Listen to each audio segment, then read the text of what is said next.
Christy Haldane. We're sending it all to her. No reason for me to be a middleman here. Yep. I get that. So wait, if I played the wrong intro last week, that means the one that's saved under the cart number is the wrong one. Probably. Because that's the one I played was the one so I need to replace the one that's in the cart number.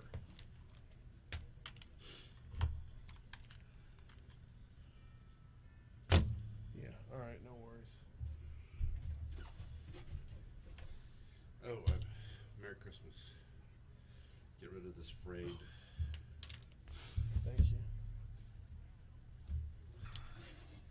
Fire hazard.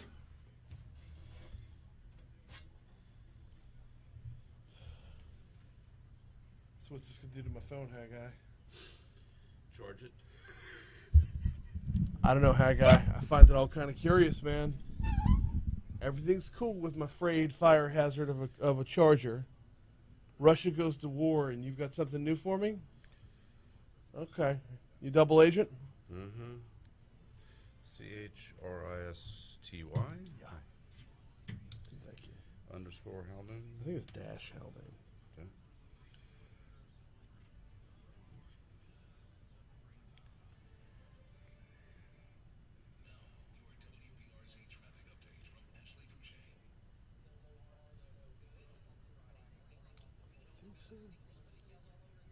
Capital H. Oh, I forgot to put the app in front of it. Thank you for bringing this in. That's awesome. I also believe it charges slower when it's all jacked up like that. I don't know if that's true or not.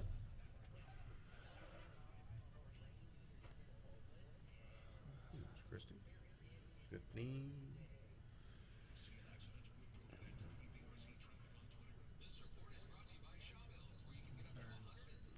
Matherns.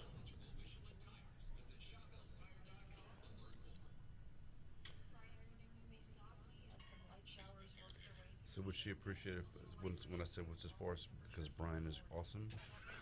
No. She'll send the money back.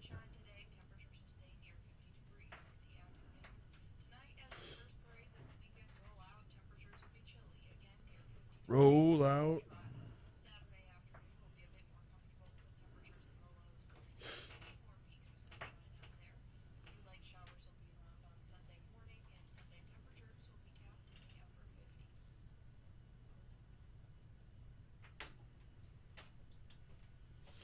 Done. Thank you.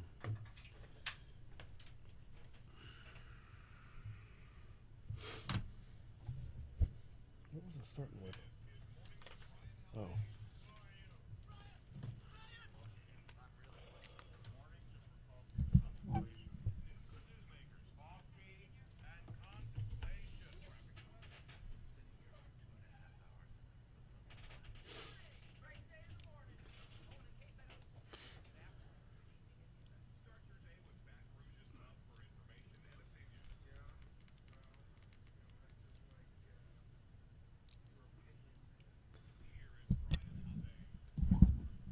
.606 to Talk 107.3 FM WBRP.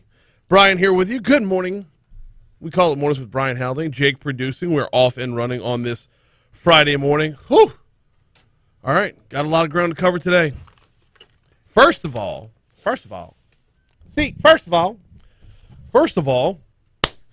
how big of a weekend do we have in store for us, huh? What kind of plans you got this weekend, huh? Do you Spanish Town up here? Do you Endymion down in New Orleans? Or do you try to pull off both? Spanish Town starts significantly earlier than Endymion. You mathematically could get it done, although I wouldn't recommend it. But there are the rare few, the chosen, the proud, who do every parade possible under the sun. Heading into Mardi Gras weekend this weekend, y'all. Got a full slate of parades. We got South Downs tonight in Baton Rouge, which is one of my favorites, and then Spanish Town tomorrow. Down in New Orleans, it is Hermes, Coup d'Etat, and Morpheus tonight.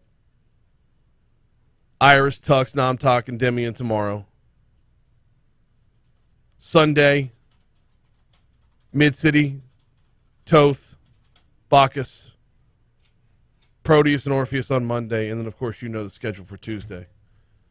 I got to pull up the schedule for the parades on the other side of the river. It might be coming up in the outside in. Got a big show for you today. Got a huge rundown for you today. Haggai Davis going to be in for a cup of tech gumbo at 6:35. This could not be more well-timed as, well, Russia has invaded Ukraine. They're not unfamiliar with hacking people.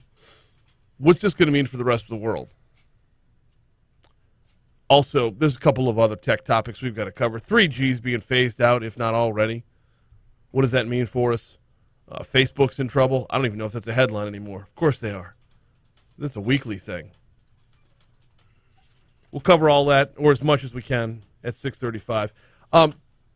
Actually, kind of on a tech front in the 7 o'clock hour, Bill Dendy is with Raymond James.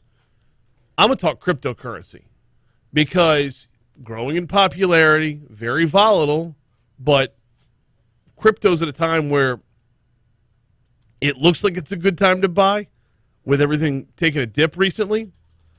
But do you really want more of your money more vulnerable right now? See Russia, Ukraine. That's at 7:15. 7:35, we're going to talk with Dortha Cummins from the Louisiana Highway Safety Council. This weekend, as it is Mardi Gras weekend, or the weekend leading up to Mardi Gras, drive sober or get pulled over. So we're talking about DUIs and the ongoing effort to curb or curtail DUIs at 7:35.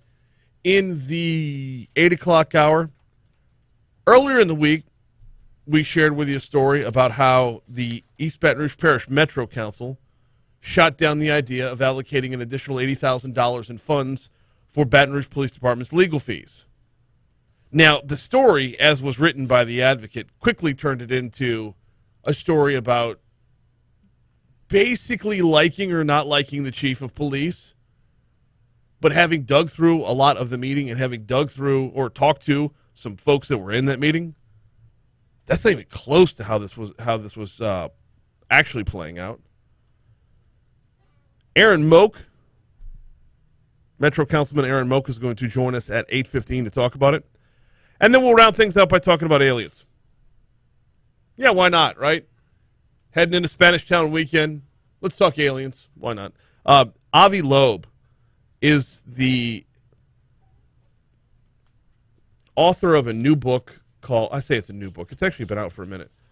Avi Loeb is the author of the book. Let me get the title here. I want to make sure I have it right. It's called Extraterrestrial, but it's that subtitle that Extraterrestrial, the first sign of intelligent life beyond Earth. Now, normally I would see this and I would have a lot of fun with it. We just kind of joke around a little bit. I'd still do the interview, of course, but I would not take it seriously. However, who is Avi Loeb? Curious. Abraham Avi Loeb is the Frank B. Baird Jr. Professor of Science at Harvard University. Yeah, this is not like a coast-to-coast Alex Jones whack job pulling stuff out of thin air, literally and figuratively type of interview. I got the chance to speak with Avi yesterday. So, not a whole lot of time before we get to our first break because we got a lot of sports to cover in our next segment. So, let me just set the table with this. Today, the Biden administration will significantly loosen federal mask-wearing guidelines to protect against COVID-19 transmission. This is according to two people familiar with the matter, meaning most Americans will no longer be advised to wear masks in indoor public settings. The Centers for Disease Control and Prevention on Friday will announce the change to the metrics it uses to determine whether to recommend face coverings, shifting from looking at COVID-19 case counts to a more holistic view of risk from the coronavirus to an individual community. Under the current guidelines, masks are recommended for people residing in communities of substantial or high transmission, roughly 95% of U.S. counties, according to the latest data. The new metrics will still consider caseloads, but also take into account hospitalizations and local hospital capacity, which have been markedly improved during the emergence of the Omicron variant. The story goes on from there, but at 6:12 in the morning, every anti-mask person out there, take 5 seconds, take 35 seconds, take a full minute, and gloat. Have at it. Look, I was in the camp of, I'm going to go along to get along. I don't know enough to act like I know enough. But there's everybody that swore up and down they knew on one side and everybody that swore up and down that they knew on another side. I landed somewhere in the middle where it's like, I'm just going to be cool. I'm just going to let this play out. But for everybody who pounded their fist and stomped as hard as they could and shouted from the rooftops that the masks were worthless, take the next 60 seconds and just enjoy this moment. Because every day that passes, you're bearing out to be a little bit more right. Oh, the YouTube chat is going to be intolerable today. Hey, friendly reminder, watch the show on YouTube. Subscribe while you're there. It's Mornings with Brian Haldane. Let me know how right you were about masks. We're late for a break. Let's go ahead and take that break now. Coming right back. LSU women's basketball. Hottest thing since sunburn. Also, LSU football offensive coordinator. We heard from him yesterday, and a couple more tidbits coming up next on Talk 107.3. I shouldn't have even opened that up as a topic.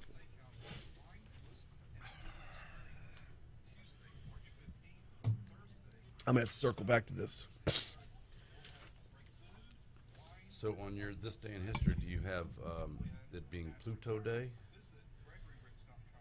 It takes 248 years for Pluto to make a revolution around the sun. Pluto Day was actually a couple weeks ago. Oh, no. That was the day that they yanked its title away, though, wasn't it? Picture this. You're trying to hire someone or buy something, and you click on their website, but it takes forever to Or if it isn't a day, it's still a fun fact that probably move on. 248 years to make a year? to make one Earth year. Yeah, it's crazy. This holiday season, Patient Plus Urgent Care has you covered with our travel testing program. By offering same-day results, you can have peace of mind. Hey, why isn't every month 28 days? Visit our website, Because the math doesn't work out. I think it ends up off by one day. I'd like to see a day of absolutely nothing.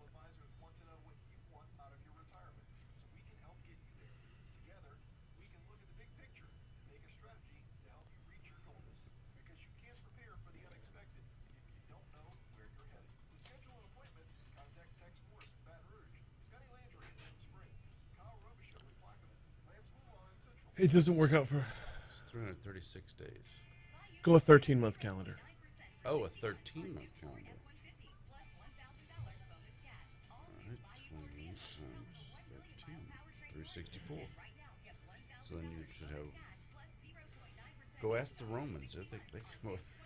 Romans screwed it up. Well, they were only 10 months. No, there was 10 months. The Gregorian calendar added the last 2 months. Yeah, you know, stupid Gregorian calendar. Like, nobody even bothered to question Greg about anything. Exactly. Hey, Greg, what's up with that?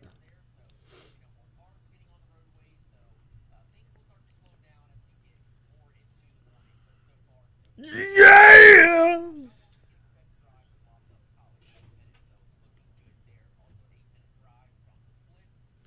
Man, I don't know what is going on in the allergies are just killing me today. Oh, yeah, because the temperature and humidity are going backwards every day. And I'm not one who normally ever has allergies. Yeah. But I'm dying here, man. Hey, Christy, good morning, boo. What's happening? Good morning, Christy. Haggai has his cookies, and you should have already received your Venmo.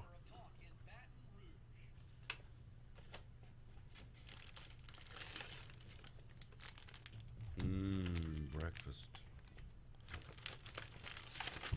Breakfast of champions right there, Haggai. It's cookie delivery day around Guarantee, y'all. My wife will be thrilled. Yep. All All right, sports time at Talk 107.3 FM, WBRP. Going to lead off with LSU women's basketball. Picking up a 58-50 win last night over Alabama. It was senior night, and boy, did Caleb Pointer show up and show out. 23 points on the night, 9 boards, 8 assists. Her and Faustina Fua were the only two to score in double figures. That's it. Kayla had 23. Faustine had 12. Autumn Newby had 9.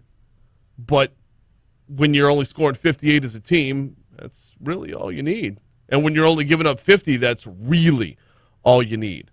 So LSU moves to 24-4 on the season. They just continue to be fire. Fire! Oh, they'll be back at it this coming Sunday, but that was senior night last night, so no more home games for LSU women's basketball until the tournament. They'll be at Tennessee February 27th, 1 p.m. tip-off. Pre-game starts at 12:30 right here on Talk 107.3, and then the SEC tournament is March 3rd, and then NCAA March 16th, which is when they'll be back home again. Over to football, new offensive coordinator Mike Denbrock met with the media for the first time since arriving on the Baton Rouge campus back in January. Denbrock described what he wants an LSU offense to look like. We're going to be a team that plays physically tough, is going to run the football with effectiveness, is going to have the ability to stretch the field vertically and create explosive plays, whether that's in the run or the pass game. And we're going to have a workable drop-back game where we can make sure that if we get into situations where we've got to throw the football, we throw it effectively and efficiently. Ooh, yeah. Lot of deep, insightful stuff right there. I hate everybody loves the introductory press conference because everybody says you win the introductory press conference. What did he say right there that Ed Ogeron didn't say, that Les Miles didn't say, that Nick Saban didn't say, that Jerry DiNardo or Curly Hallman or go? Yeah, we're going to run the football effectively. We're going to run LSU's offense. All right. I'm not hating on the guy. Nothing you get out of that. Miles Brennan's expected to be the starter quarterback, we think. Garrett Nussmeier is in play. Incoming freshman Walker Howard as well. It's a solid quarterback room. Denbrock said, you know what? I want to give him some room to run on this one because this does open things up. Let's check Fox Business. Come back next. Have you seen that meme?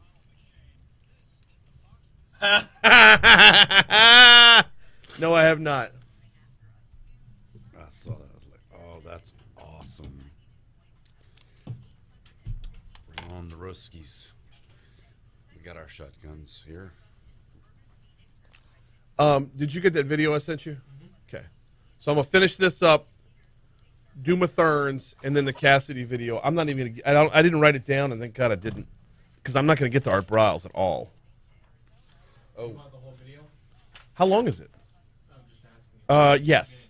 Yeah, that's what we'll get Cassidy coming on March 23rd. Nice. Yeah, I'm excited about it.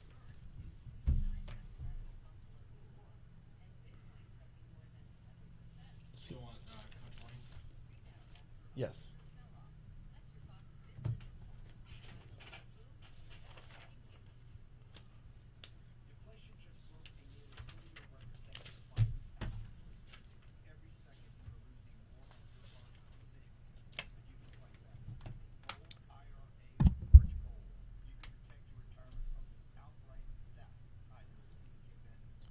Hey, don't forget tonight, or I should say Mardi Gras Day, 2 p.m., the crew of Folsom rolls in Folsom. Nice. Want to be in on that? Must-see TV there. Yeah. Now, if you're in Lacombe, the crew of Chata canceled. They canceled. No crew of Chata. Heartbreaker. The crew of Hephaestus is rolling to Morgan City. Really? My dad used to call it hepatitis. Yeah, so you got Galatea on Sunday. If you want to go to a real... Wait, is that pronounced Galatea? Galatea. I always called it Galatia. Galatea. All right. My mom was one of the charter members. She was actually queen, too, one year. That's a fun little family parade if you want to go see a bunch of old women throwing beads occasionally. It's... I mean, you're like one deep on the whole parade route. Right. And it's Right. You get first dibs at the few throws there are. It's real family friendly. It's Morgan City basically. And It's like one of the women's parades in Metairie, like in Uptown, like Knicks and like they'll throw. Artemis throws. The women's parades in Metairie. Oh, growing up, it was always the worst. Artemis does now. They started True, off with true. a rough reputation, and they've gotten much better. By the way, Saturday night, I don't know if they're still in Metairie, if they moved over to Kenner. Because it's listed as Kenner on the parade guide, but it was always the traditional Veterans route, Veterans Boulevard, Severn, Bonneville. Crew of ISIS. It's always been Crew of ISIS, right? But ISIS was West Bank or no, it's Kenner. It's listed as Kenner in the parade guide, but I've always they always had the traditional Veterans Boulevard route. Anyway, props to the Crew of ISIS for not changing their name because ISIS means something completely different now. Yeah, got it. Like, hey, I know we're named after what is it? ISIS the bird? Oh, mighty ISIS, the Right. Egyptian. You were too young to remember the Saturday morning show. Yeah, probably. She was a school teacher by day, and she'd spin around and become Almighty ISIS, the superhero. All right. So yes, based off of mythology, like everything else, but at the same time, though, also the worst terrorists known to man. Cool.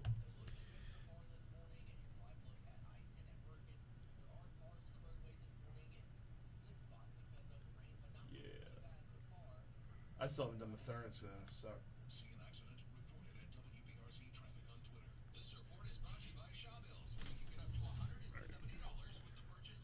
Oh, look at that. Yeah, I was born in 76, so. ISIS is Egyptian?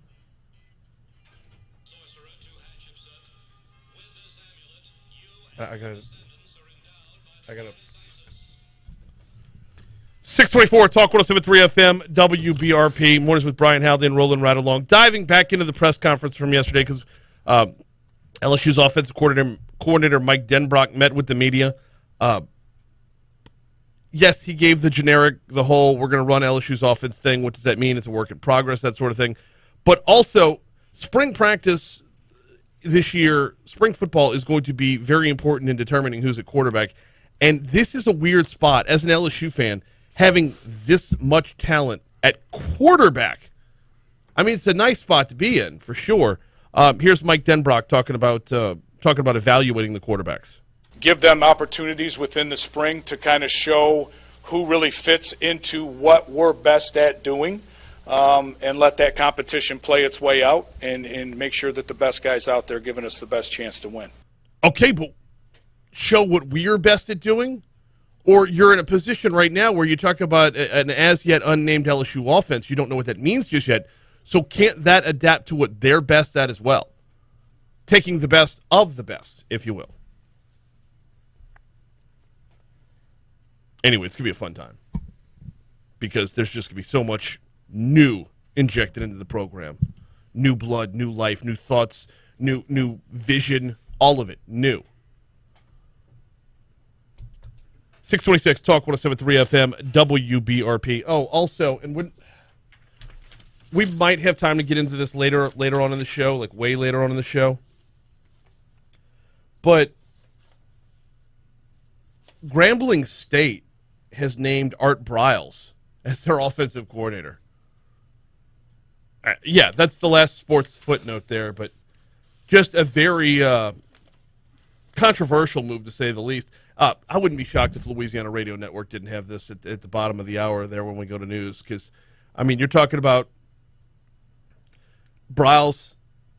He was at Baylor for 9 seasons before being fired for his involvement in repeated cover-ups of sexual and physical assaults against players. And it's a shakeup, to say the least. Hey, it is Spanish Town, South Downs weekend. And your parade and headquarters is the same spot as your tailgate and headquarters, and that is Mathern's. Downtown on 3rd Street, Nicholson, just across the street from Tiger Stadium.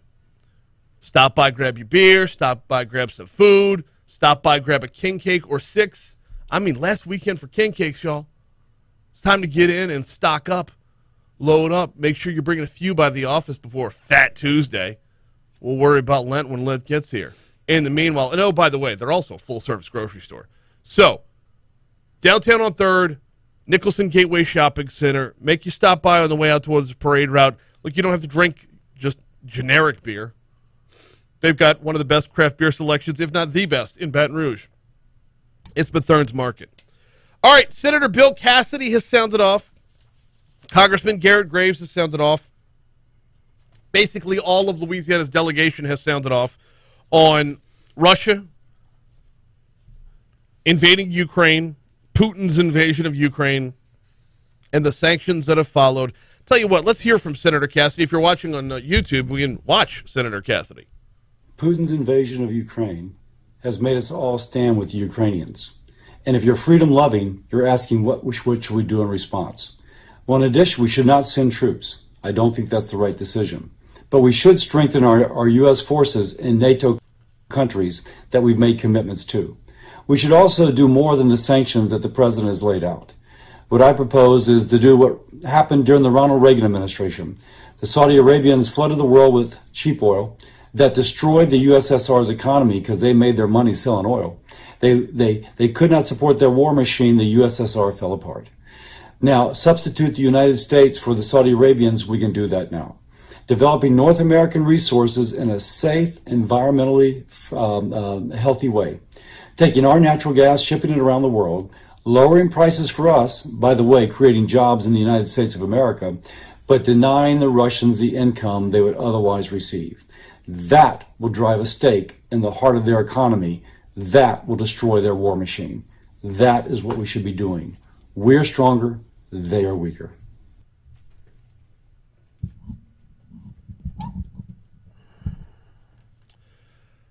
Interesting turn the way that sound played out, the way that minute 8 played out, because you start off by saying we're not going to do things militarily. Let's not do things militarily, and end with we're stronger, they're weaker. Well, when it comes down to it, if you take military off the table, they know what their parameters are.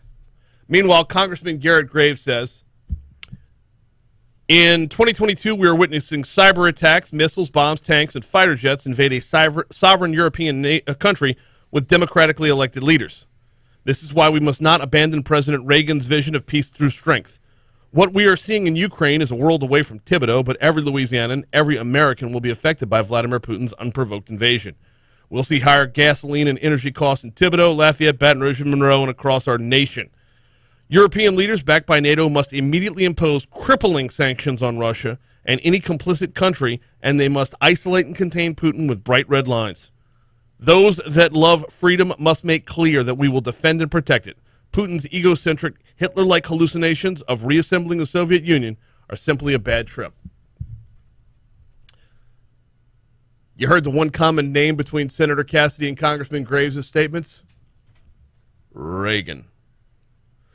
Not enough time to unpack that now, but there's going to be a theme in the coming weeks. CBS News coming your way. Local news, traffic, weather, then Cup of Tech Gumbo with Haggai Davis is next. And I'll tell you why there's going to be a theme in the coming weeks. Because this is all just a little bit of history repeating itself. Joe Biden is Jimmy Carter on a foreign affairs stage. Joe Biden is Jimmy Carter. This is not going to end in the next year. And it's going to set the table for, and it's not going to be Donald Trump. It's going to be whoever's next. Ain't nothing bright and shiny about Donald Trump right now. No. You want a new city on the hill? Then you got to go with... Donald Trump's going to have way too many legal problems to be running for office. I don't know if he's going to be alive. Well, that's the other part of it. I don't think Biden's going to live. That's actually a bigger concern for me. I know, because having Kamala as president, Yeah. oh, that's a frightening thought.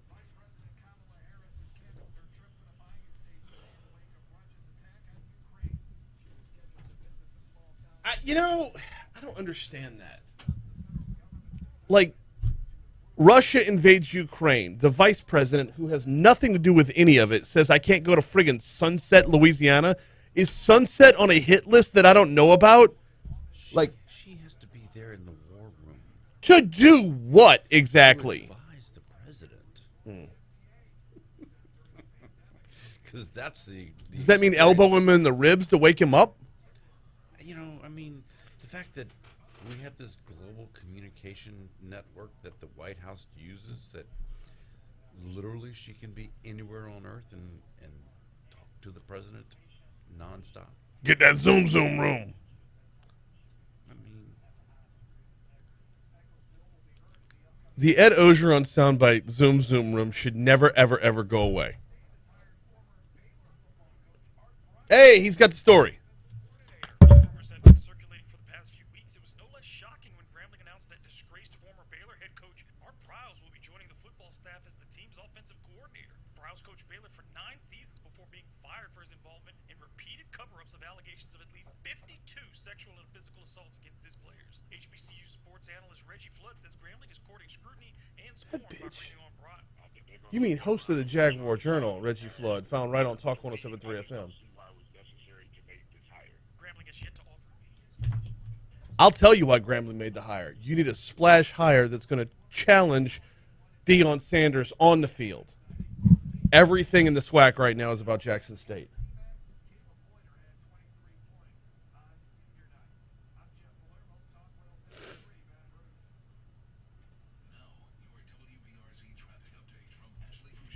here's what you need to see. This is Oh, yeah.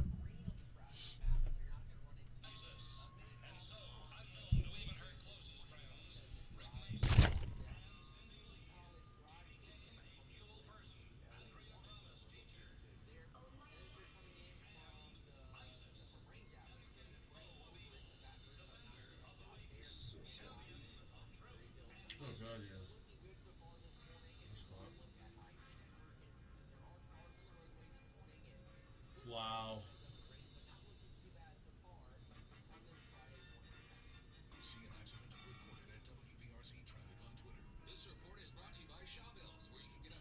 That's a collection of names no one's ever heard from again.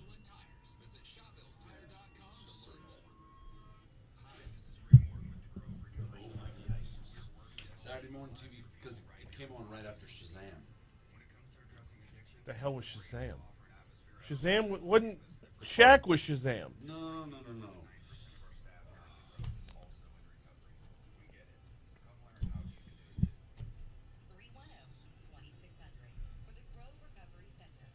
Byron says, I absolutely used to love Coast to Coast. I used to absolutely love Coast to Coast. There's some wacky folks out there that makes the world more interesting. Absolutely. Art Bell is a national treasure. Oh, no, I'm not watching that. No. Oh, look at this. It's like The Incredibles. They ride around in an RV.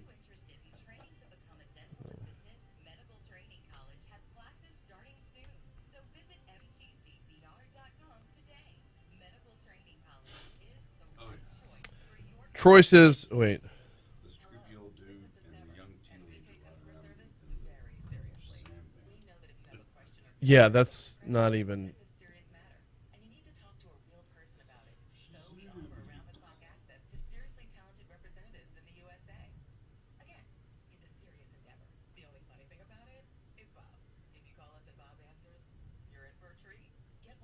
No, we're good. You missed out on so much fun. Oh, look at him flying. Let me go back to this. Yeah, that's not even subtly homoerotic.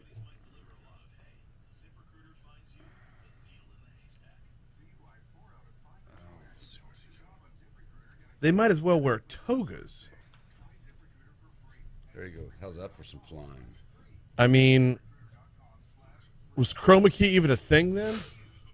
Look, we barely had color TV at that point, all It's right? like we didn't have green screen. We only had the color green.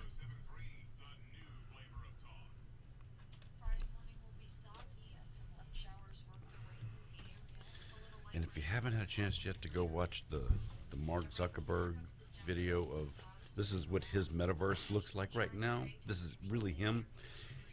If you want to know why Facebook is in trouble, Because he's weird. And this is At the end of the day, I can't make you cool. this is so bad. This is like, he's thinking this is going to bring in young people, and it's just horrible. It doesn't matter that the graphics. Fortnite's graphics are bad.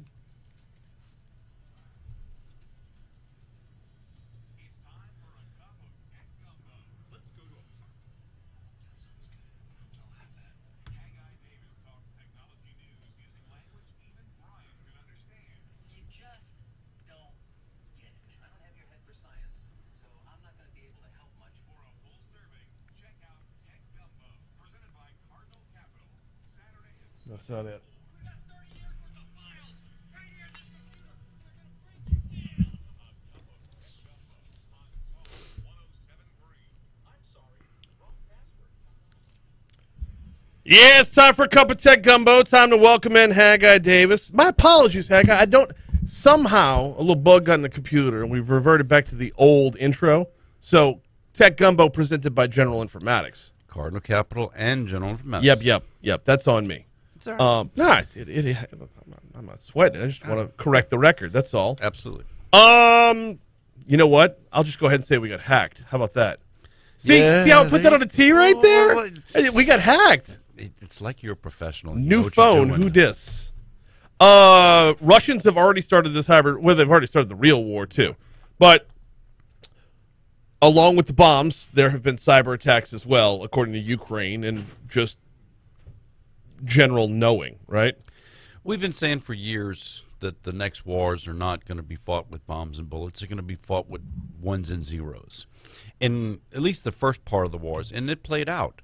They were doing all kind of direct denial of service attacks on various hospitals, businesses, infrastructure things, so that you make 10 million requests to the firewall that is protecting that business, and in that way it's used to having 10,000 requests at max. Yeah. And so you can't send an email, you can't go to the web, you can't do anything. You're denying the ability for that firewall to allow that business or hospital or whatever to connect to the outside world. You shut them down, basically. They were doing a lot of those things. They were just creating havoc using technology before the first trigger was ever pulled. So, can we right now take a look at what they actually did in Ukraine from a cyber perspective and look at I realize this is very doomsday. Can we look at what's been done in Ukraine already to set the table for war, real war, and say, okay, like it's like watching game film in football. You could see what Alabama did in non-conference games to kind of get an idea of where their strengths are for the conference schedule. Can we not say these things played out pop in Ukraine to know to be on the lookout for them here? Because, heck, I'd be shocked if we haven't already seen 50% of the playbook. We have seen the playbook. The Colonial Pipeline last summer, the solar winds thing we talked about last year this time. Yes, our infrastructure is porous, to say the least. The utility grids, the water and power. Our satellite network is very, very susceptible to being hacked, and all of these things are absolutely mission critical to us. Yeah. And they put just enough bug into some of these systems, or they start attacking them with the direct denial of service kind of, and they can put major problems into us. But by the same token, we can do that back to them just as quick. We can, but do we? I'm not going to say we don't. Okay. Or won't. Okay. We attacked when a year, 2 years ago, when our Navy sent in some rockets into that Iranian military out just off the coast of in the Red Sea. First thing we did was we electronically brought down the radar unit, and then we sent in bombs. So yes, we've done it too. Cyber attack hits Ukrainian banks and government websites as well. Now, this would be, if we're looking to pregame this, if we're looking to scout this, this would be what would be next, correct? Yep. What do we need to be on the lookout for here? Well, so the NSA, the FBI, those organizations, they're tracking traffic that's coming, from the Russian area. The Russians are they're so expansive with who they hire. Yep. They have the Romanians, they have the North Koreans, and they used to work very closely with the Ukrainians for this kind of cyber stuff, but that relationship may have gone a little sour. But they deploy a whole lot of problems for the rest of the world through those satellite countries, and they're not true satellites like as in the old Soviet Union, but so as to not have Russia be the direct target or the direct responsibility, they send things out through other countries to make it look a lot less like Putin has been doing things. Okay. And that brings us around to Abraham Lincoln and the famous quote. I'm looking for the actual wording of the quote, though, about a house divided. Mm-hmm. Because when you start mixing cyber attacks on banks, governmental websites, and let's say power grids, Mm-hmm. with a level of tension or dissension or whatever word you want to use amongst the people, you run into a problem of our nation is going to be as divided as it's been since the times of Lincoln, where if Russia were to, and I bring up power grids because I want to bring up Texas and the freeze from, was it last year or the year before, where they lost their power grid, and it's all a Republican versus Democrat thing, right? Because Texas doesn't tie their electric grid into anything outside of Texas. Right. Most other states share power across state lines. Texas doesn't. But now that now that this is the playing field, everybody Republican versus everybody Democrat, you do something on a cyber level that's going to attack everyone. The Russians have been doing this for a decade now. They've been attacking the United States with all the misinformation, with all the crap you see on social media. When you see things on Facebook on that are attacking the political left or attacking the political right, 90% of that, and we've talked about this on this show before, 90% of that was created in Russia. Right. And pushed into Facebook to cause dissent, to cause conflict within the people of the United States, and they've won that war already. A house divided against itself cannot stand. Yes. So once you're winning the war, have won the war, once you're to that point, when we start pointing fingers at each other, we can't all point back at them.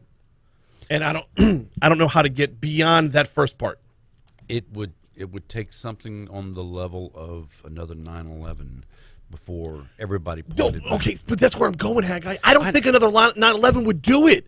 I think if we had another... It would for a short time, but not a long time. Okay, 9/11, 21 years ago, almost 21 years ago, right? 9/11, the number of people who said, inside job, we had it coming. Speaking of 9/11, and we were mentioning Ronald Reagan earlier, well, we built up that regime when we took down the Soviets in the 80s. That's how Al-Qaeda got built. Like, all of these things contributed to, there was no unified, we can do it, no unified World War II era type of patriotism that came from that. And I believe 20 years later, it would be infinitely worse. Oh, the Russians have already won that battle. Whether or not they can win the war against us, I don't know. I don't think so. But they've won that first battle. Yeah. In the cyber warfare, yes. We got a break here. We'll pick it up on the back end. We got traffic. We got Your Money Now coming your way. All right, stick with us on YouTube because we're not breaking here. We'll continue with the video. But Cup of Tech Gumbo is part of Mornings with Brian Haldane continues next right here on Talk 107.3 FM. Yeah.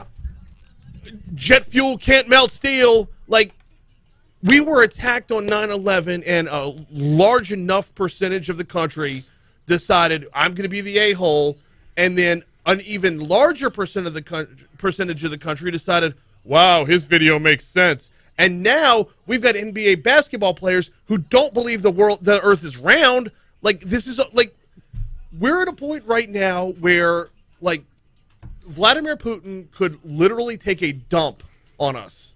Literally. Not like figuratively. He has Literally. And we would say, well, figuratively, yes, but he could literally do this. And we would say, no, it was Americans that did it. No, we did this to ourselves. No, it wasn't real poo-poo. Yeah. And because there is such dissension, such angst that has been created, we are so politically divided, and it is a big concern that people need to wake up and realize there's not that the struggle for, it frustrates the hell out of me how the political right and the political left think that you have to be 100% in lockstep with me or you're wrong. Right. There's no compromise. Like, I mean, politics is the art of compromise.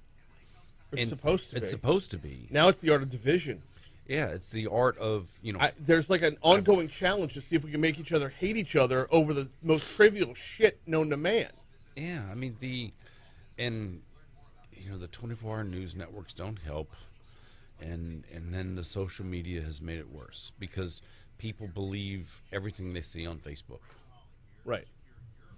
And instead of understanding that 95% of what you see on Facebook, because is just garbage. We don't believe. It used to be that, oh yeah, look, you put your pictures of your grandkids or what you had for dinner is all you ever saw on Facebook, and now all you see is Nancy Pelosi or Donald Trump and how horrible both of them are. Blah blah blah. Get over that. Just. And that's why Facebook's going to die here before. So I believe they will eventually. Okay. Talk 107.3 FM and Citizens Bank and Trust want to make 2022 as easy on you as possible by potentially picking up your car payments. Hey, visit talk1073.com and click on our free car payments for a year sweepstakes to register. If you don't win the car payments, you could be in line for 6 months of free car washes from Benny's Car Wash.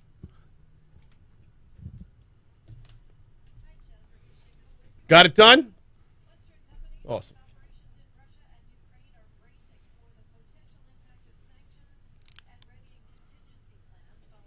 What story do you want to go to next?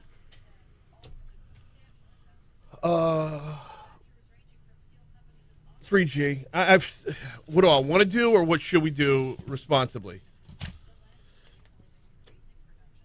3G, then Twitter, then Wordle. Okay. You send me the whole Tech Gumbo show. I'm loving that, dude. Because I'm reading the whole fucking thing. Mm-hmm. Makes it. It's got to be easier on you. It's because you're not doubling up your prep. And I mean, the cool thing about it, all of these articles, we both read the articles, but we don't read from the articles. We just talk about the articles. Right. Well, I set them up with like a paragraph. Absolutely. Just That's a setup. Exactly right. But I mean, 2 weeks in a row now. I have a problem in my left knee. It's not bad enough to see a doctor, but like when I bend it, like getting out of a car hurts, but walking up and down stairs does not until it does. It's weird. I think it's MCL. It's the front MCL right there. Yeah. It feels like it's right behind the kneecap. Mm-hmm. And now every 2 to 3 years I have to go and get injections to the little gel that they put in the knee so it's not bone on bone. Is this bone? It might be bone. Well, no, it's not bone on bone until they take it. Your MCL is probably snipped, probably broken, and they go and clean that out. We're all broken, huh, guy? That's why we turn to Jesus. Mm-hmm. Absolutely. Amen, brother. Oh.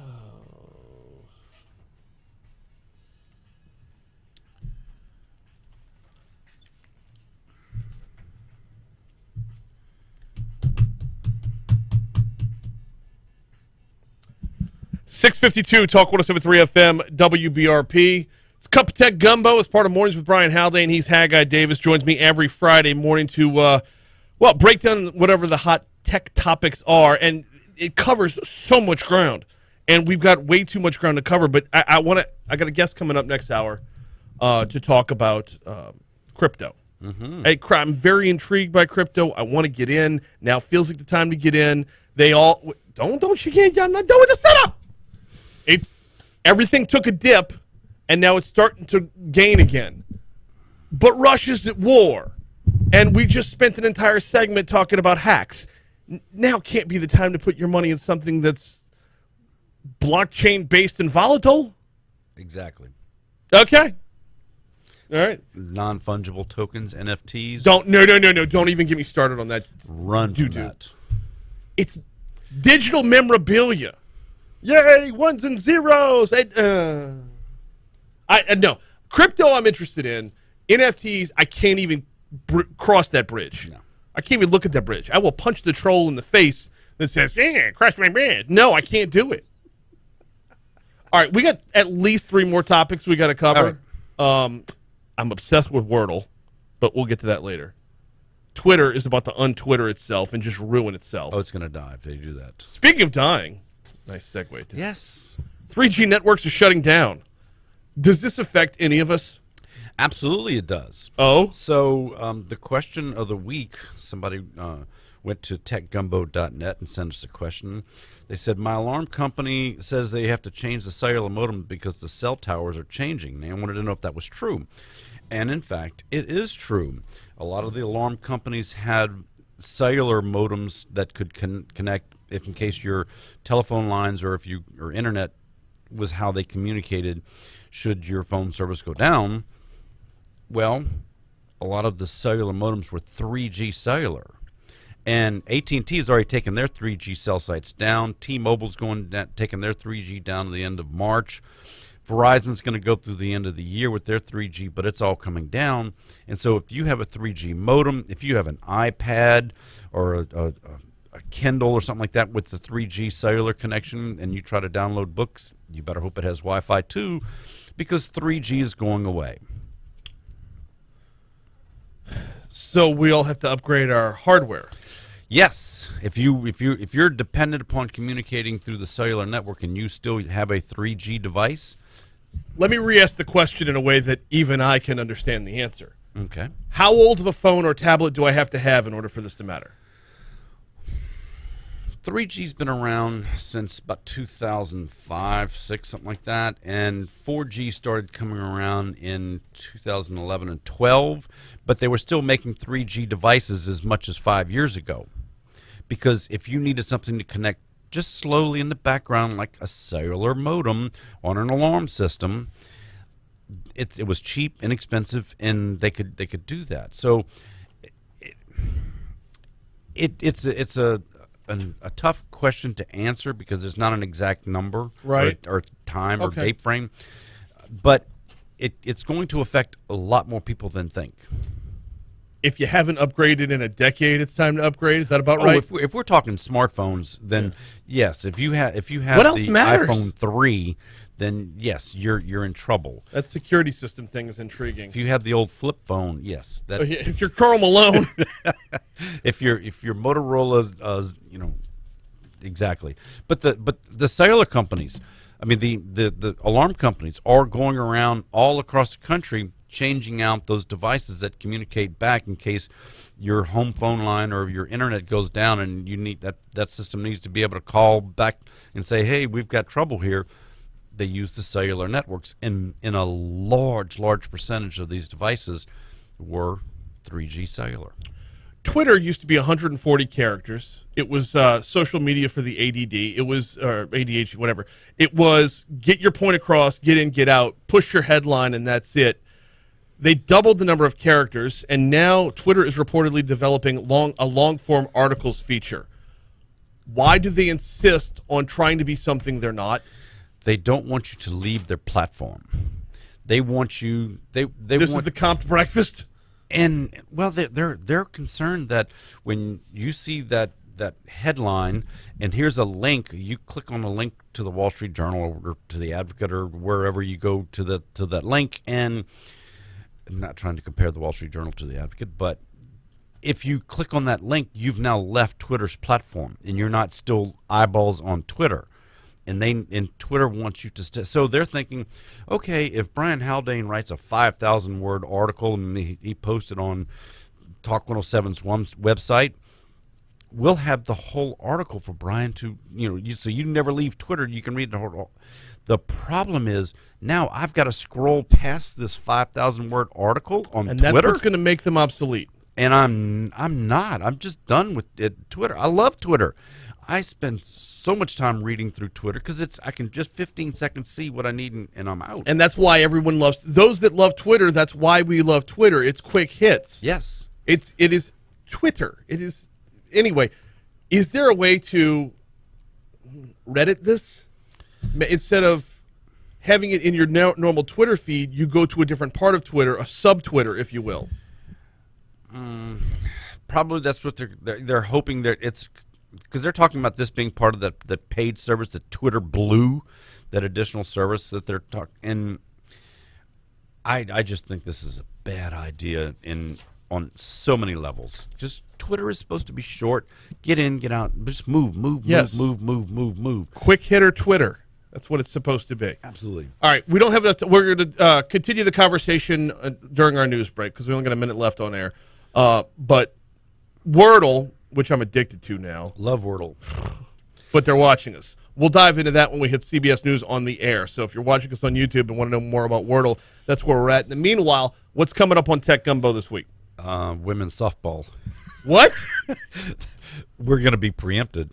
Yeah, but you're available on demand. We're available on demand. We're going to talk about the 3G networks. We're going to talk about Windows 11. You're going to be able to use your Android apps on Windows 11 now. Some different things like that. Wordle, we're going to get into that. And WhatsApp is a big deal. We're the WhatsApp topic and the Android app topic, that both of those were very intriguing, but due to the constraints of time, we had to call it. In the meanwhile, we don't have LSU softball yet. He's Haggai Davis, host of Tech Gumbo, Saturdays and Sundays at 4 normally, and of course available on demand as well. Here comes CBS. all right. We don't carry softball until we get into conference play. It was on last weekend.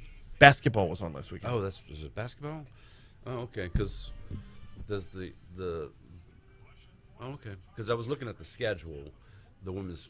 It was not on Talk 107.3. The women's. Then it was on country. Then women's basketball was on last weekend. No, it was women's basketball was on. Women's basketball was on last weekend. We haven't started softball yet because there's just too much crossover and not enough available channels to get. Oh, you know what it was? Because basketball and LSU baseball pushed around. But basketball pushed baseball over to 100.7. And women's sports, all you're going to get on right, Talk is just women's sports. So the basketball, that's right. So the basketball was on it last weekend. Yeah. Okay, but did that preempt Saturday or Sunday? I don't remember which. Yeah. There was one of them. It would have been Sunday. Yeah. Sunday. Yeah. So yeah, you don't have to worry about softball yet. Oh, okay. Well, that's fine.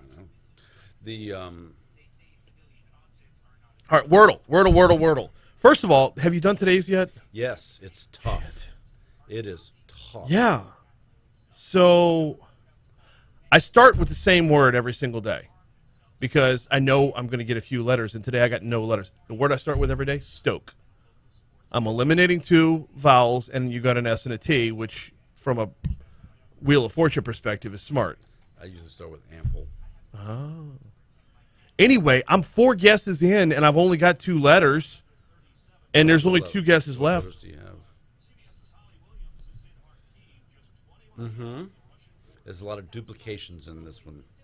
I'll give you that hint. Well, there's no other vowels. Mm-hmm. There's 2 vowels in this word. Okay. L and P are not in there, so it's not working. Nope. What's up, Chuck? Gentlemen. What are you doing here? did sleep here. Yes, I just woke up. I was in Matt's office. Yeah. Okay. Yeah, no, it's fine. We went to Gino's after the radio show and drank a bunch of wine, and I ended up at B Arcade, and I was like, I'm not driving home, so just Smart. here. Some coffee. Okay. Well, I made a fresh pot of coffee about an hour and a half ago. Dynamite. Yeah. 2 hours ago. Okay. Maybe even a little more than that. 4:30. So that's 2.5 hours ago. That's my jacket. Still fresh. Do what? That's my jacket in the box trash. Yeah. In here at 2:30 in the morning watching Seinfeld eating. What's happening, Rich? Come on, come on. Hiya. Hi, guy. How you been, bro? Pretty good. Hey, What's big. going on? I don't want to. I'm good. Good, dude. If you want it, I don't know if you want it. You can pull it. All you got to do is go to YouTube, type this in, play this part, 10:31. It's Maravich scoring his last few buckets. He scored 78 against the Knicks on this day. Oh, nice. In 77 in the Dome. It was a Friday night. The Knicks too. couldn't play defense in 77 either? But anyway, that's the actual call of the last couple of buckets that put him at 68. All right. And then, dude, check this out. Who else going to give you this? You know Nobody. what? No, don't worry about that. But you helped me. So in 1981, that was like you can argue what's the best LSU baseball team of all time. Some may say 97, 188 home runs. Some may say that. That's subjective. Football is not, right? It's not. 2019. Yeah. Nobody's going to argue that. No. Well, if anybody's been following LSU basketball for years, it's the 80-81 team. They made it to the Final Four. Rudy Macklin got injured. But check this out. Today is the anniversary of them doing something that will never be done again in the SEC. Today, they beat Ole Miss. They went 17-0 in conference play. Okay? Really? Not only that, it was their 26th straight win. That'll never be topped again. That was my freshman year. That'll never be topped again. Crazy. All right. And guess what? Their final game, Yeah. they went to Rupp. They would have been 18-0. They lost a 6-point lead in the last couple of minutes. They were down No 73-71. Howard Carter with a wide open shot, and Sam Bowie came from the side and tipped it. So they lost 73-71. Sam Bowie, who went on to be drafted ahead of Michael Jordan. Exactly. You think Portland is still pitched? That was back when we used to have to sleep out Yeah. on the ramp. On a ramp. Haggai's right, man. It was magical. It was magical. I still argue that the team that lost to Georgia Tech in the Sweet 16 had Would have gotten crushed by that team. I don't know. B. Let me tell you something. B. Listen to this. You had a stud 6'5" off guard who could shoot the lights out in Howard Carter. You had an unbelievable point guard, Ethan Martin. Baseline jumper, Howard Carter. Yeah, look, you had Rudy Macklin, the best forward. You had Greg Cook, who elbowed you to death in the middle. And you had Swat Mitchell. And then you had the best man in college basketball, 6-man coming off the bench in Willie Sims. Coach, Ethan Martin. we're not playing here, babe, okay? I was 5. Look, if you want to argue with me about the legislature, I can't beat you. You had Holzberg shooting 3-pointers. Or no, they didn't have 3-pointers yet. but Yeah, he was- Holberg. he Oh, was- shit. Case closed. You got Haltberg. The blind bomber. Anyway, we got like literally 30 seconds before we come back in. So Wordle is now watching us. Ad tracking. I don't see ads, though.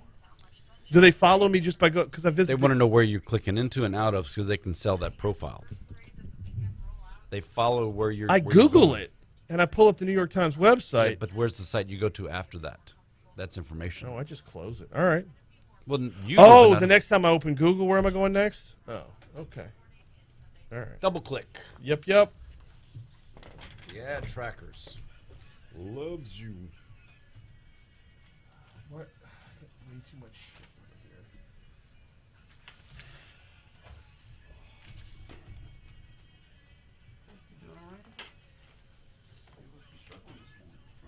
Oh, yeah, I didn't sleep.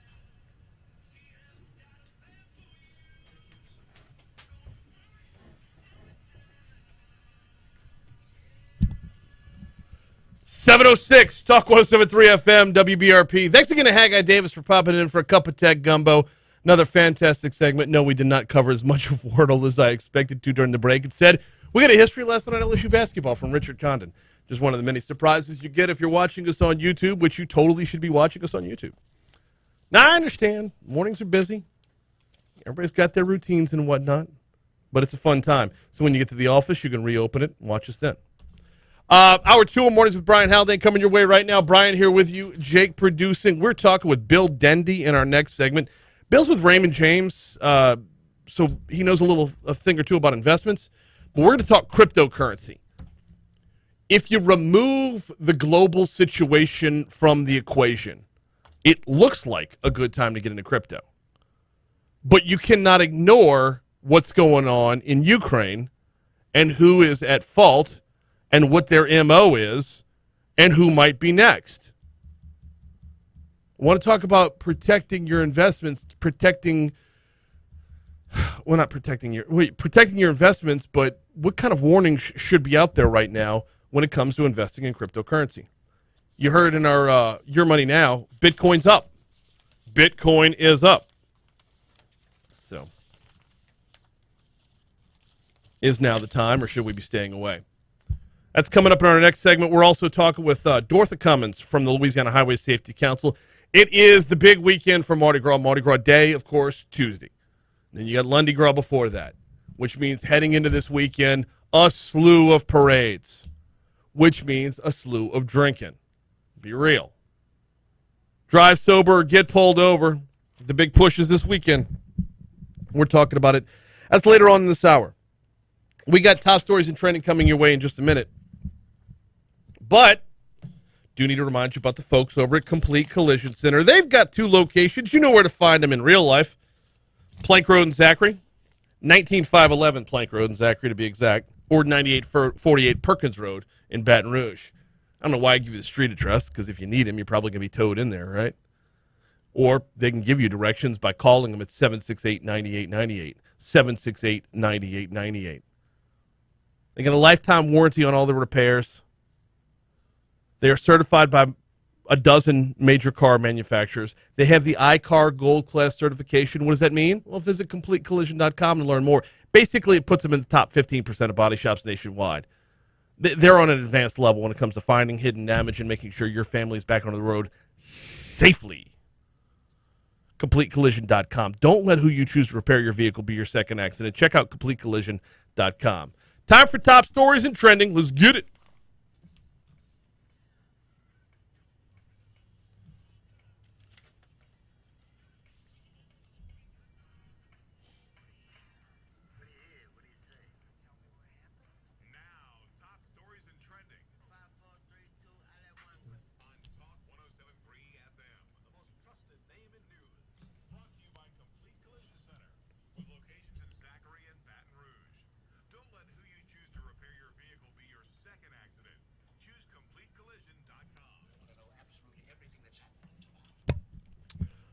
Work on the University Lakes project can finally begin now that a contractor has been picked for the job. According to a press release, the management committee for the project picked Sevenson's Environmental Series to take up the task. The contractor will partner with other companies to finalize the design and budget for the first phase of the project. We'll have an interview with the contractor, I believe, next week. I've got that request in right now. The public request for proposals was issued back right after Christmas. The deadline was January 31st. 3 other groups besides Sevenson submitted applications. This is the purpose of the project is to improve the health of LSU's 6 lakes and new recreational amenities. Now that the contractor's been chosen, phase 1 of the project is expected to start this summer. The parents of an 8-month-old who was beaten to death will not be allowed to bond out of jail. This was decided by a judge yesterday. Both parents also appeared in juvenile court for a custody hearing Thursday involving their other children. 3 were removed from the home and placed in state custody this week. The child's mother and father, Mary Williams and Ledre Doucette, were arrested Wednesday on first-degree murder charges. Williams admitted to investigators that Doucette had physically abused the infant on several occasions, including punching the child because the child wouldn't stop crying. How does that make sense? You want to stop crying so you make it hurt more? She claims she didn't report the abuse out of fear of her boyfriend. An autopsy revealed their son had fractured ribs, punctured lungs, and other major organ damage. Deputies also noted the child only weighed about 8 pounds due to a medical condition when he was rushed to the hospital on Monday.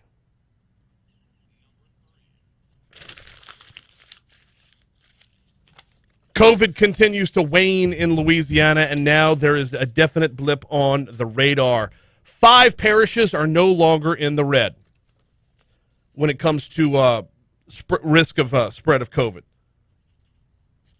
And I'm waiting on my computer to refresh to get into the meat of this, but Tensas, East Carroll, Red River, and Cameron are all at either a substantial or moderate risk. There is one parish not showing any cases at all. That is Vernon Parish, is just in the blank white at this point. The rest of the state still at the highest level of risk. When it comes to COVID numbers, we saw 941 new cases yesterday. 25 new deaths were reported yesterday. The number of COVID patients in the hospital is now down to 623. A family member shot an older relative in what deputies said was a domestic situation on Tracy Avenue off Jor Road yesterday afternoon. East Baton Rouge Sheriff's deputies were dispatched to a shooting at a home in the 9,000 block of Tracy around 4 p.m. A man had been shot, was taken to the hospital. The sheriff's office did not have additional information. A man suspected of killing a state trooper during a deadly crime spree that spanned 3 parishes had his charges dropped in East Baton Rouge Parish, though he still faces a potential death sentence if convicted out in Ascension. This, of course, the case of Matthew Meir, accused of ambushing Master Trooper Adam Gobert in his parked police vehicle before killing a relative, Pamela Adair, at a home in Prairieville back in October. Meir allegedly shot another trooper after that. The whole incident began with shooting 2 people and stealing a truck over in Livingston Parish. But bringing it back to East Baton Rouge, citing the pending murder trial in Ascension, District Attorney Hiller Moore said Thursday his office dropped Meir's charges of attempted first-degree murder, aggravated flight from an officer, illegal possession of a stolen firearm, and obstruction of justice. If needed, East Baton Rouge prosecutors said they could revisit those charges once Meir's cases in Ascension and Livingston are decided. Those are your top stories. Here's a look at what's trending this morning. The Baton Rouge Blues Festival has announced their lineup. Yep, bringing it back. Another of the returning festivals after COVID. April 23rd, 24th is when the festival will happen in Galvez Plaza off North Boulevard and Lafayette Streets. Free to the public, family-friendly festival. Going to feature regional and internationally recognized performers with local blues legends as well. Robert Finley, Carolyn Wonderland, Nikki Hill, Eddie Cotton Jr., Sandra Hall, Jonathan Boogie Long, Sam Hogan and the Rhythm Ramblers, Lil Ray Neal, Alabama Slim, Smokehouse and Mamie Porter, Little Jimmy Reed, Josh Garrett, Erica Falls, Lily Lewis Project, and more are highlighting the lineup. By the way, this is kind of cool. Festival organizers have put together a Spotify playlist of the featured performers. The Blues Fest will also feature the film debut of The Torch, a lecture series on women in blues, and it'll all kick off with Kenny Neal at Live After 5 on April 22nd. Those are your top stories in trending. Quick break. When we come back, let's talk with Bill Dendy of Raymond James about cryptocurrency next. All right. You're calling him. Correct. Raymond James is the name of a company.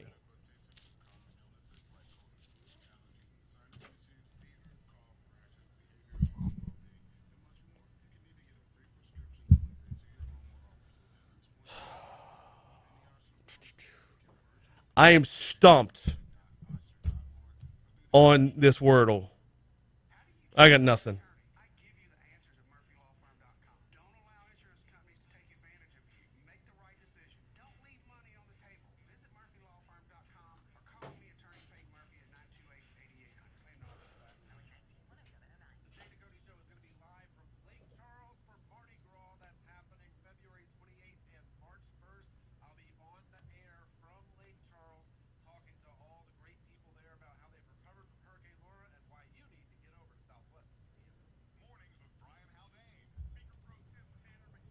Shoot, I thought I deleted these.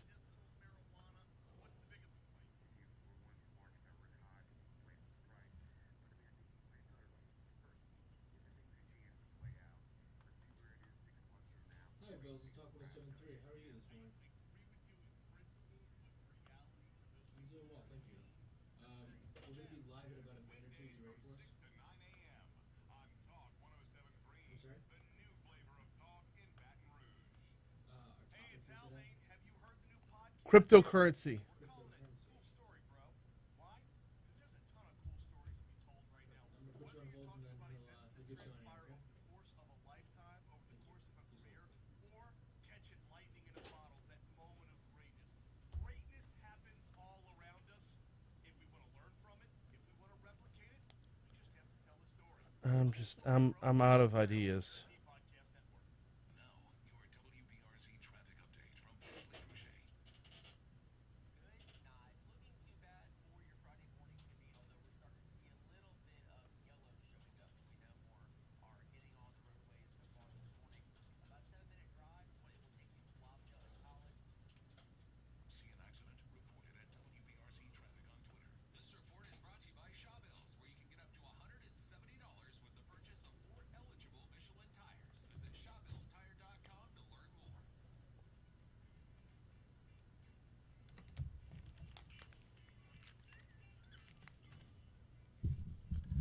.717 Talk 107.3 FM WBRP mornings with Brian Haldane rolling right along. All right, let's talk a little crypto because it has been a roller coaster thus far, and well, the level of excitement has been it on and off, just like a roller coaster.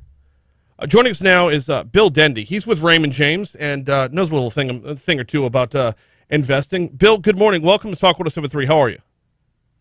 Good morning. It's great to be with you. And I tell you, just the markets have been a little finicky lately. Mm-hmm. They're kind of roller coaster-ish, and people are looking for, can I get on another ride? And they're looking around at all sorts of things out there. So, and crypto's very tempting because I don't want to say it completely bottomed recently, but everything took a pretty decent dip from Bitcoin to Ethereum, you name it. It was everything took a dip, but it seems to be on the uptick again, and a lot of people are going to want to get in. But I got you on this morning to talk specifically about what's going on in Russia and how it would affect crypto. Is now the right time to be buying in, and should there be worries about anything that's just blockchain based? Well, it's interesting that blockchain technology has got a lot of potential beyond cryptocurrencies. And the blockchain technology makers, the backbone of cryptocurrencies, are able to do other things, such as prevent credit card fraud in the future and help CPA firms do audits and be more assured of transaction actually occurring. And so a number of people are saying it may be time to look at the blockchain as the backbone that supports things like crypto, but knowing that cryptocurrencies depend upon a collective base, and it's traded more like a collectible. As long as people are willing to pay you more than you paid for it, it may have value. And the blockchain technology is being used for things, not just the coins, but also for selling original images and original digital images. Like the first anime cartoon is now being guaranteed through blockchain technology, if that was the original. And some people are classifying art, saying that this original work of art, even though it's in the digital world, has value because it was the first one. And it's guaranteed to be the original because it's got this blockchain technology, and the artist verifies this is the first one. So some weird uses out there of this, and investors need to always remember that sometimes when you get on the bleeding edge of something, it may cut you. So it's a challenge, and it reminds me of years ago. I was working with a woman who said, "Well, I don't have to worry too much because I have my retirement all in Beanie Babies." And she opened up a closet full of Beanie Babies, and at the time they were pretty hot, and it was looking pretty good. And then the bottom fell out, and then it's starting to come back up. As long as there's a collective base, there is a reasons to have baseball trading cards and coins and all sorts of other things. And Russia adds uncertainty. And in times of uncertainty, people oftentimes look for other investments that have been safer. Well, historically, the safer investments have been the hard assets, the commodities. But then a number of people saying, well, now crypto may be that type of a thing, but I think that what you're doing is, in time of uncertainty, adding another element of uncertainty to the portfolio, which could be dangerous. So it's one of those things that time will tell. When things are uncertain, people go to gold. It's only because other people were willing to go to gold at the same time and believe that it had value because it had some substance to it. Yet, as a metal, people are saying it's not as great of an industrial use and it doesn't have intrinsic value, and therefore people question why do we all do that? Well, we're seeing the same type of arguments being applied to cryptocurrencies. Yeah, you're talking to a child of the 80s who still has a baseball card collection in not one but two closets that my wife continually asks me, when are you going to do something with those? And in the 80s and 90s, when the market was flooded with it kind of bottomed out. Now, let's talk about intrinsic versus perceived value here, because that is something when you talk about commodities, and anybody in South Louisiana, or I believe here in Texas as well, it would tell you crude oil is going to be worth a lot more right now than anything in the coin form on the internet. How much should global turmoil affect intrinsic versus perceived value? Well, things like crude oil, where you have a shelf life and we have production that's being done as we have needs, when you choke off a supply and you still have a demand, the prices can be quite volatile. And so you see things that occur halfway around the world, but if it's going to threaten the distribution of global oil, you see oil prices move up. And so I think lately people have seen that move up, not because we suddenly think that the hard assets are all going to be more valuable, but because we might have a disruption in the production of the oil that is needed for economies globally. And while people are afraid that the economies may slow down as interest rates go up, or as we have uncertainty on the world stage, we still have a healthy amount of activity economically.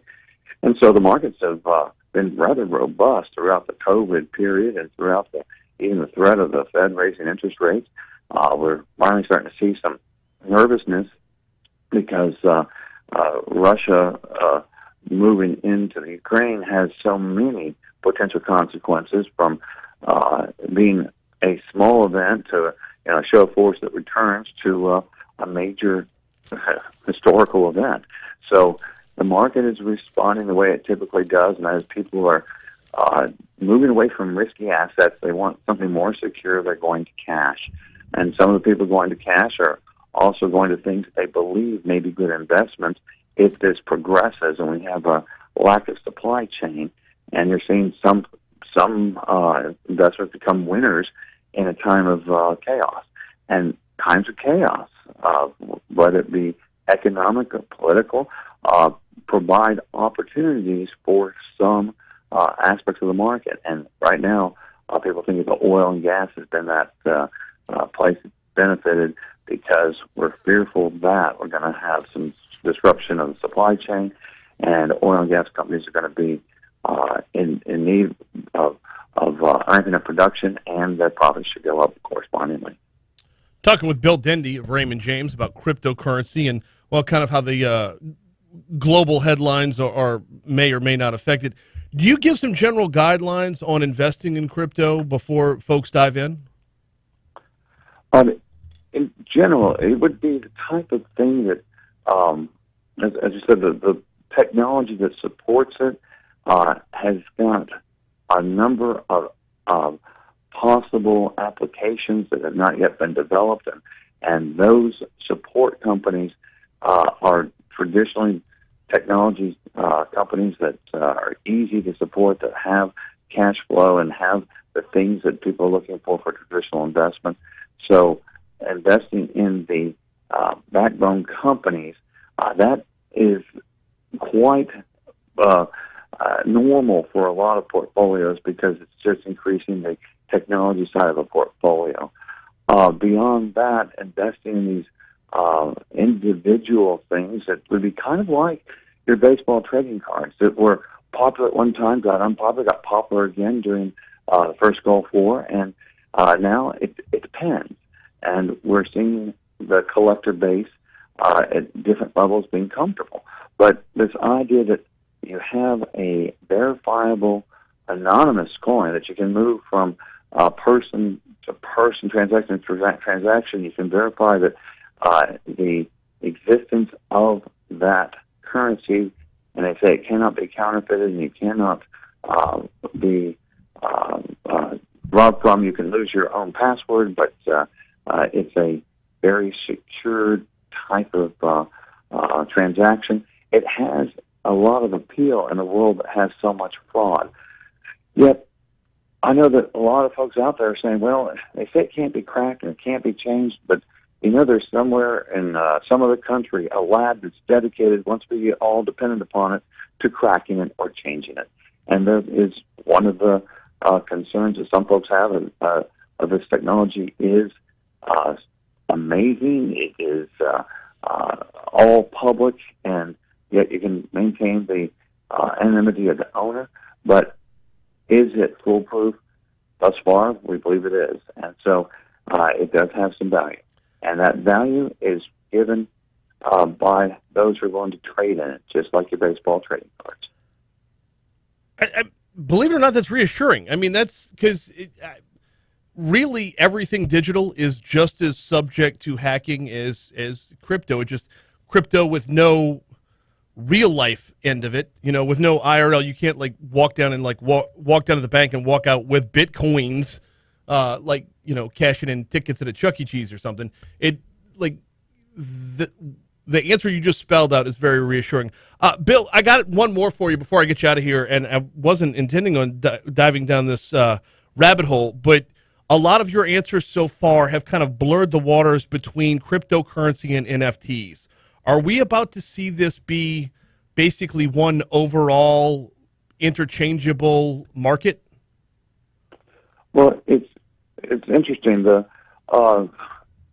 NFTs that you speak of are the kind of guarantees of authenticity for works of art or photographs taken in a digital world.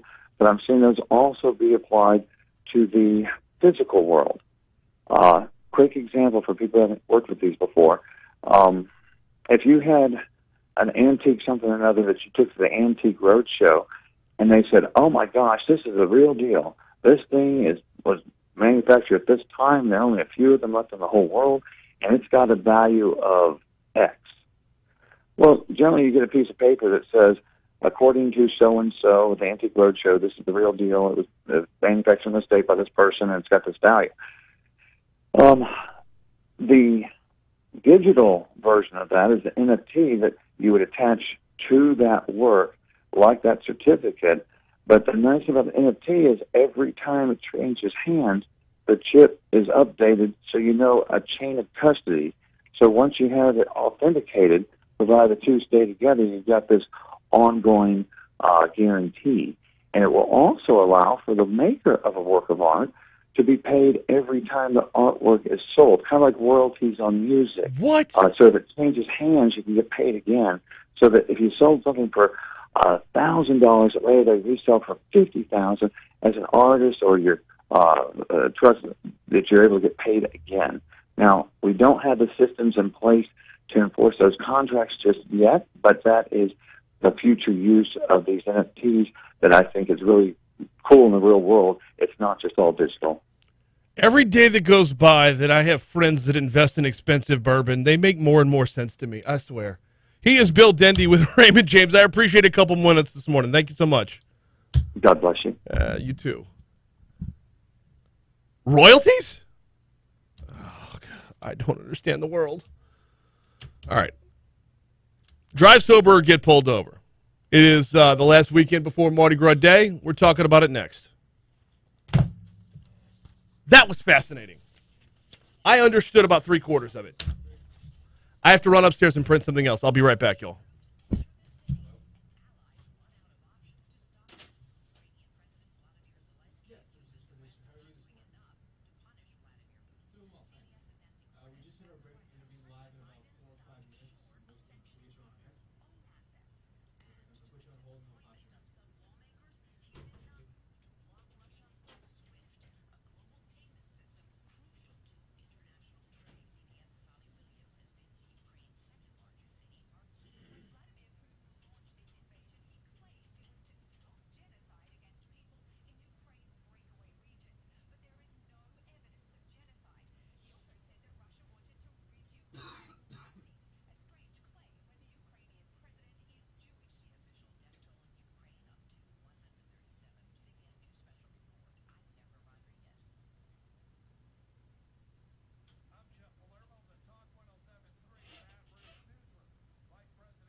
for me, for you, for this day in history? I'm gonna give you a YouTube to pull up.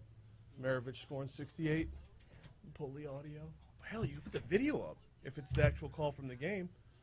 That'd be fun.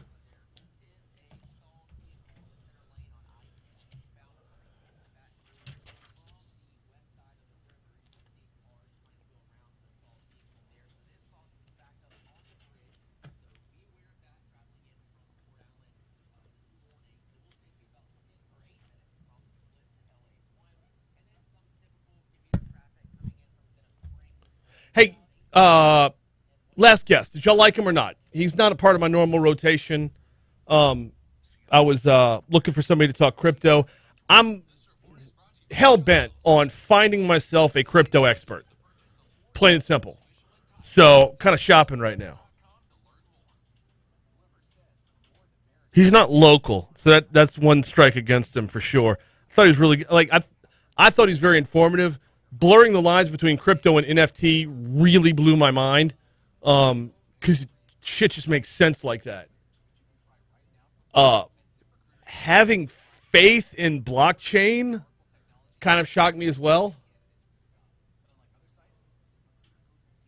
Oh. Let me know. What do y'all think? Oh, wait. A bunch of people commented on Wordle. I saw that. Let me scroll back. 15-year Russian enter. I love that quote from Lincoln about power grids and cyber attacks. I don't know if Sonny's still watching, but damn, that's funny, Sonny. Funny, Sonny. I met with T-Mobile business rep Wednesday. The level of tech services is astounding. Yeah, it is. Damn Wordle spoiler, Hag. I don't think nobody spoiled it. He said there were duplications in the letters. Hangover Chuck is the best. Yeah, it is. My word is pause. Pause is a good word. You're getting 3 vowels in right there. Ado is a good word as well.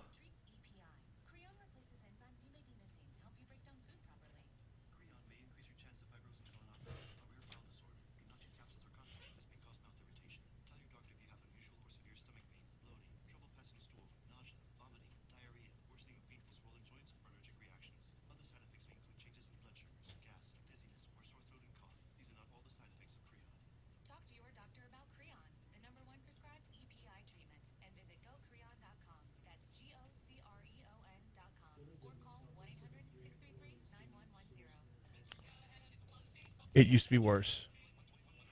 Oh, ask the folks on YouTube. There used to be a commercial that says, "My number 2 doesn't look like a number 2. Is there a number 3?"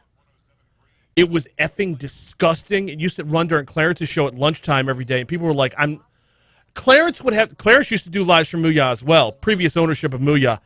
Clarence used to have to come out of a spot with "My number 2 doesn't look like a number 2" and have to tell you about cheeseburgers. I'm like, bro, I actually had to call because it was after Your Money Now. I had to call, is that Westwood One? Be like, stop it. I will discontinue the contract if you keep sending us this shit. Literally.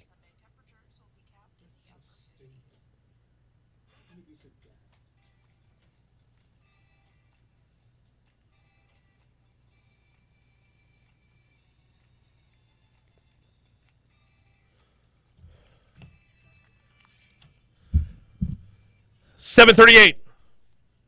Talk 107.3 FM, WBRP. So, South Downs tonight, Spanish Town tomorrow. If you're heading down to New Orleans, Endymion tomorrow. Toast Sunday, Bacchus. Fake Orpheus. Yeah, I called it Fake Orpheus. I'm from the North Shore. It's bitter. But there's going to be a lot of parading going on, probably a lot of drinking going on, probably a lot of really good reasons to Uber or Lyft. Let's talk a little bit about the Louisiana Highway Safety Commission and the Drive Sober or Get Pulled Over campaign. Dortha Cummins joins us now. Dortha, good morning. How are you? I'm well. Thank you. Good morning. Good morning. Glad to have you on. Glad to be ahead of the topic here rather than reading the number of DUIs after the fact out of the paper. deep-rooted traditions in Louisiana where Fat Tuesday we indulge, and the weekend leading up to Fat Tuesday we really indulge. What kind of message are we sending out from the Louisiana Highway Safety Commission? Well, the message that we have for everyone is to, celebrate responsibly and safely during this upcoming, as you mentioned it, parade season, because this is the big weekend. This is the culmination of the whole carnival season. But we want to make sure that everyone has an enjoyable time that doesn't involve any negative interactions with law enforcement because they're arrested for an impaired driving event or because they've been involved in an impaired driving crash that involves a fatality or an injury of any sort. Because it's not just an arrest. There can be fatalities and injuries, and that's a huge part of it. And, those are things, impaired driving is totally preventable. And so, what we want people to do is make sure that that safe ride home for your friends and family is part of your carnival plan. They plan what parade they're going to go to. They plan what time they're going to get there, what they're going to wear, who they're going to invite, all the food that they're going to bring. Make sure they plan that safe ride home for all of their friends and family and themselves so that they do get to celebrate a wonderful and safe carnival time. Now, for the audience, I want to be very clear. At no point did Dortha say, don't drink this weekend. At no point did she say that. Being responsible and not drinking are two different messages. How important is it that people understand that difference? Oh, it's very important. I mean, if you're of legal age to consume alcohol, please do so responsibly. That's all we're asking. If that's part of, an American thing. Have your alcohol if you're, legally able to do so. Do it responsibly. I mean, we all have, as drivers, as users of our roadways, I think we all have a responsibility to be responsible users of the roadway, and that means making sure that we make good decisions. So planning for safe rides for ourselves and all of our people that we're celebrating with, making sure all of our vehicle occupants and ourselves are buckled up, because that's also an important part of, what we're doing. What we see is over 40% of the fatalities in our state involve alcohol. That's unacceptable. It's preventable. Over 50%, actually nearly 60% of our fatalities involve unrestrained occupants in a vehicle. That is so preventable. Just make a plan. Put your belt on. Celebrate responsibly. Make sure you have a safe ride home, which involves someone who has not been using any type of impairing substances. It's easy. Like I said, we plan everything from especially during carnival season or any time of the year, from where we're going to go, what time we're going to get there, what we're going to wear. Just don't forget to plan the safe ride home. The seatbelt thing astounds me for two reasons. Number one, as a 45-year-old, seatbelts have pretty much been my whole life. I understood an older generation that didn't grow up with it, but if you're my age or younger, it's been your whole life. Number two, you can't get in a car without having an alarm go off when you don't have your seatbelt on. It astounds me that there's still unbuckled people. I agree. And, from our perspective at the Highway Safety Commission, it's unbelievable to us as well. Yeah. But we're going to continue to share the message and remind people of that fact that it's important to buckle up, everyone in the vehicle, because it is the simplest way to reduce your chance of fatal or serious injury in the event that you're involved in some type of a crash, because we know things happen. I mean, you can plan and you can be as safe as possible, but things happen in a split second. So that seatbelt is really, really one of your best things to use when you're in a motor vehicle. Let's get y'all's report card. As from the Louisiana Highway Safety Commission and the Drive Sober or Get Pulled Over campaign, what kind of effectiveness have y'all had? What kind of numbers have we seen when it comes to drunk driving? Are we on a downward trend overall? Well, unfortunately in Louisiana, we seem to be kind of static in that respect with impaired driving. And I say unfortunately, but I guess in a way that's I don't want to say good, but, what we've seen, with our overall fatalities, let me put it in perspective. it's only a good thing because with our overall fatalities, we've seen large increases from 2019 to 2020. We saw a 14% increase in our total number of traffic fatalities. We did not see that large of an increase in impaired driving fatalities. So, that's why I say we're a little more static in that area, Okay. but that's still unacceptable because it is such a preventable thing. Right. If people just make that plan, they make those choices before they get to their event or they do whatever they're going to do to celebrate, then those impaired driving numbers would be decreasing, which is, really what we all want to see, because the bottom line is these fatalities, those are people. Those are people's family. Those are people's friends. And we want them all to be where they're supposed to be, with their families, with their friends. We don't want any of these things to happen. None of these negative consequences of celebrating or of, making a poor decision behind the wheel of a vehicle. As far as weekends like this are concerned, what's it look like from the law enforcement presence standpoint? I mean, there's obviously heightened awareness patrols, possible checkpoints and whatnot. What should we expect to see for those of us who are playing by the rules? What should we expect to see for those of the folks who are looking to find those who are breaking the rules? Well, our office is funding extra law enforcement to be looking out for folks who have chosen not to do the right thing. And, because they want to keep everyone safe, including those who've made maybe made that decision not to be so safe.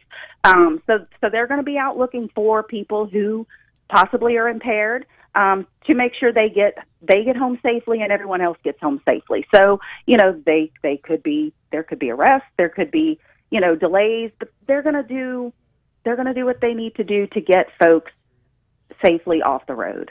Our law enforcement partners are phenomenal, and they've been trained, they know what to look for, and so they're going to make sure that, folks are in the right posture to drive a vehicle safely for all of our citizens. Does COVID play a factor in this year's Mardi Gras? And let me give you the back end of that question. We didn't have Mardi Gras last year. So everybody's going to be chomping at the bit, but at the same time, everybody's not going to be in, shall we say, mid-season form. Does the pandemic play a factor in what we can expect to see from this year?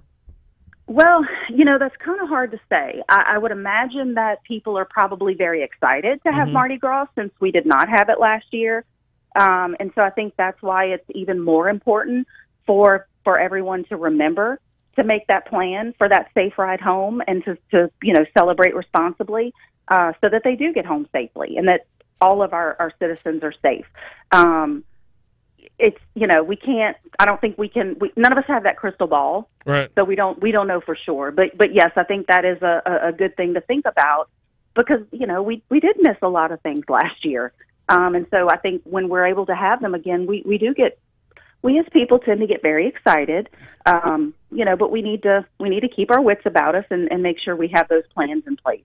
Yeah, overall alcohol sales have been on an uptick since the beginning of the pandemic, but that was all at home. So now we're all drinking more and going out again. That's why the heightened awareness needs to be there. Correct. In the meanwhile, Dortha Cummins from the Louisiana Highway Safety Commission, we really appreciate the time. Let's hope it is a non-eventful weekend from your end. Exactly. We just want everyone to be safe, enjoy their carnival, and get home safely and have a great time. Appreciate the time this morning. Oh wait, before I get you out of here, I got to ask about the rideshare programs because I was one that was very much I thought they would be an absolute game changer when it came to DUIs. Have they been the game changer that some thought they would be? I think what we know anecdotally is that in some ways, yes. I don't know that we have a true study that shows us they've absolutely been the game changer, but yes, I think they are a wonderful tool in our tool belt to address impaired driving. So, what we would say from the Highway Safety Commission is, please, if that is part of your plan to get home safely, using some type of a rideshare service, do that. Yeah, because if you have that available to you, then absolutely, that's something you should use. I just know from our perspective at the Highway Safety Commission, we've heard a lot of anecdotal stories, but I don't know that we've seen an official, peer-reviewed journal article that tells us that that's absolutely been, the case with those particular things. But we know we have seen in some areas of our state that has been a positive addition to their resources. I don't know why Uber and Lyft aren't shouting from the rooftops where they're picking people up from, because if they're picking them up from outside a bar, they're making a difference. I mean, to me, that would be a PR campaign that's a no-brainer. In the meanwhile, Dortha Cummins, thank you so much for joining us today. Of course. Thank you for having us. Absolutely. Absolutely. And yeah, it is a big weekend, y'all. But it's a weekend you can go into knowing full well you could be prepared. Get yourself a ride share. Call a cab. Do we still do that? Or designate a driver. Poor soul. Hey, we got a break for your money now. Break for traffic. Coming back with the outside in next. Chuck. Comment on YouTube. Hungover Chuck is the best Chuck? Is that what wait, I got to scroll back. Where was it?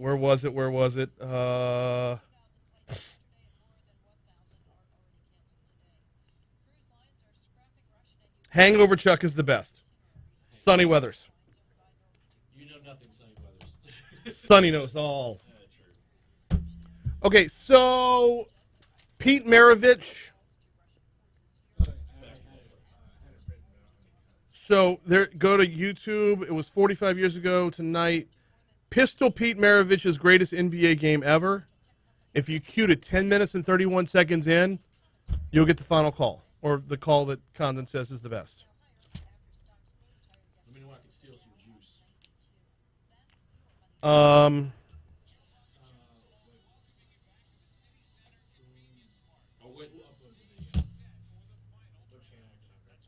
Oh, he didn't say. 10:31 to 11:03 is the one he puts in there. So, how long are the different ones in there? Okay. 10:31. Here, take it. You got it. I'm full. I'm about 85% full. Did you buy cookies? No, I did not buy cookies. I forgot this year again. That calls at 9:10. Yeah. Complete collision. Hope. I did complete collision. I need to do hope.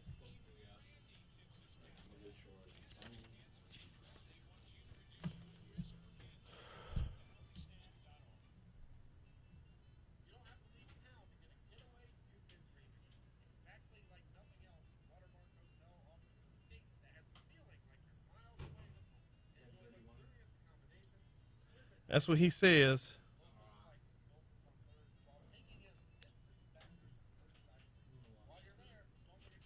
Do what? Okay. Yeah.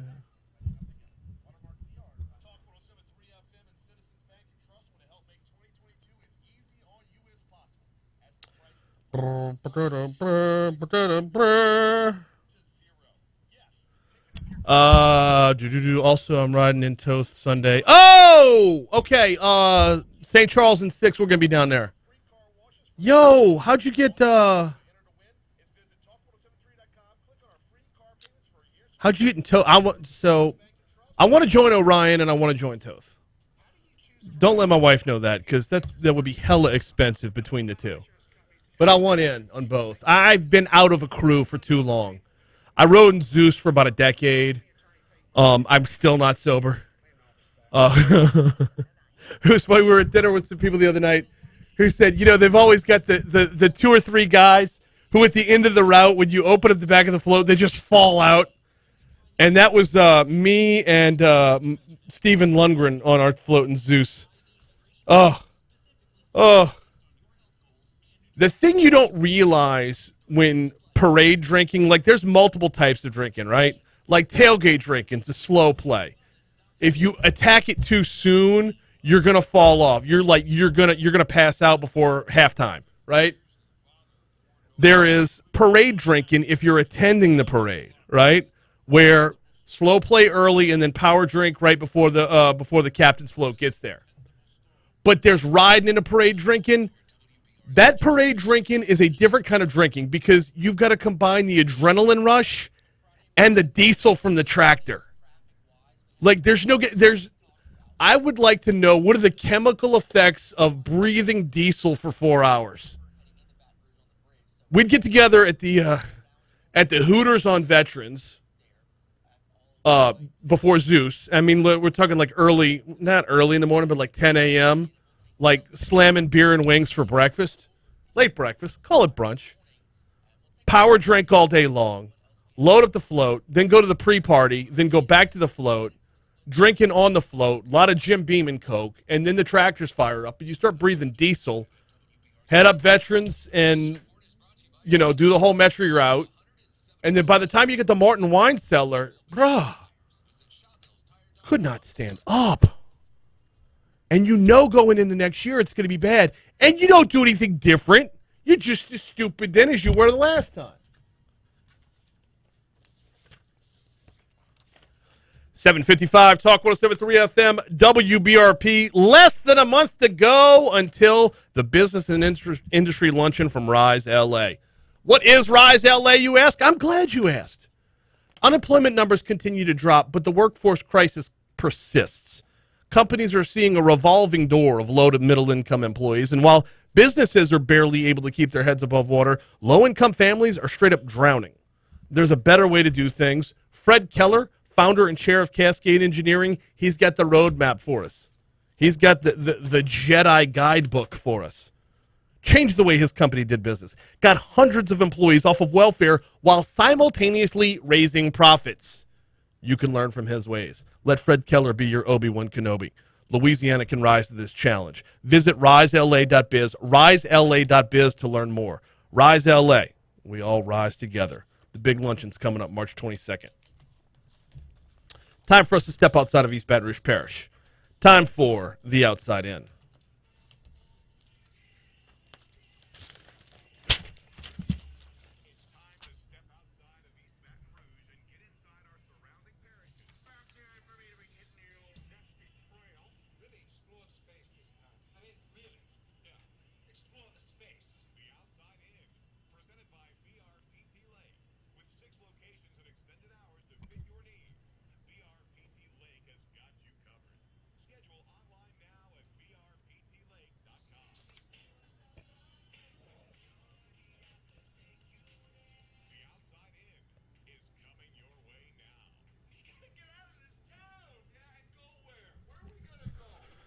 Starting off at Point Capee Parish, a man killed his wife and then unsuccessfully tried to kill himself in an attempted murder-suicide.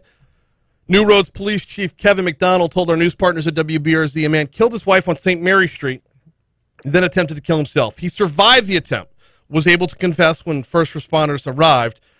He is expected to face charges. The police department is expected to release names later on today, if they have not already. A St. Tammany Parish Sheriff's deputy was booked Thursday on allegations of possessing child pornography and sexually abusing animals. The Sheriff's Office reports Christopher Cassidy was booked on 28 counts of possession of pornography involving juveniles and 110 counts of sexual abuse involving animals. 110 counts!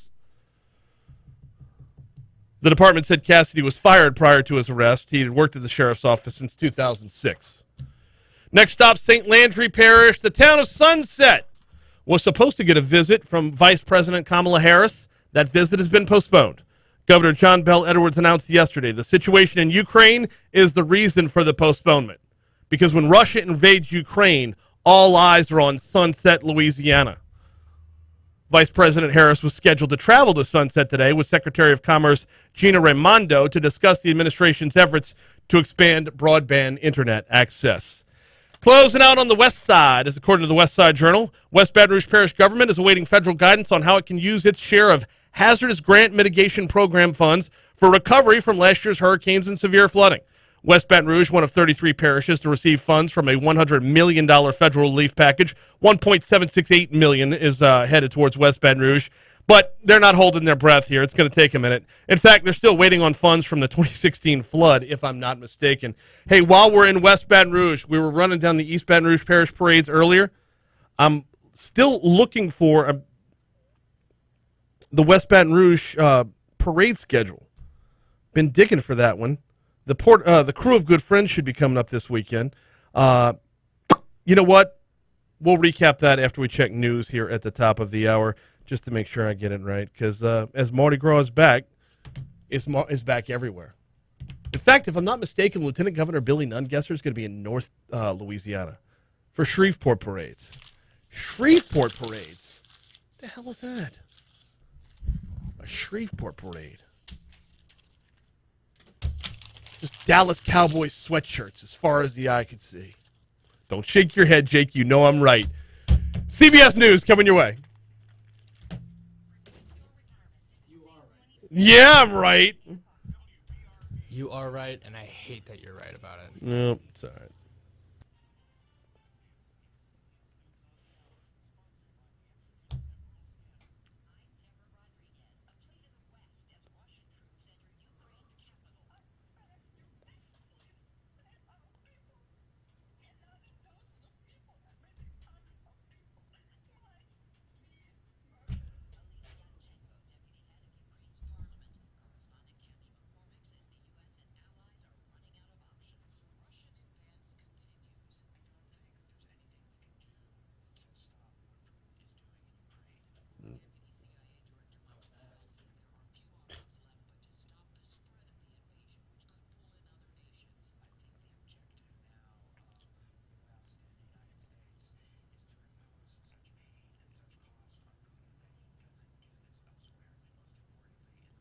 Okay, there it is.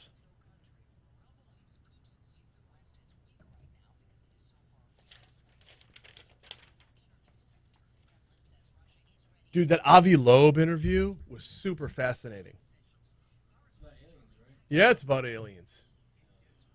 When a dude from Harvard says, I've seen it, that's when I start to pay attention. This isn't Art Bell stuff. You don't know who Art Bell is, do you? There's a show, I don't even know if it still comes on or not. There's a show called Coast to Coast AM. It airs on the other news talks. It's WJBO. I don't know why I say the other news talk station, like people don't know who they are. They've been around since like for a century. Anyway, Coast to Coast AM, it airs from like midnight to 5 a.m., right? Art Bell, George Norrie, those were the two guys that hosted it at different times.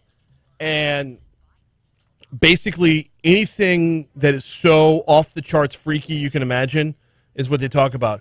Aliens, werewolves. They had a very famous broadcast that was the sounds of hell. Somebody got a microphone into hell. I don't know.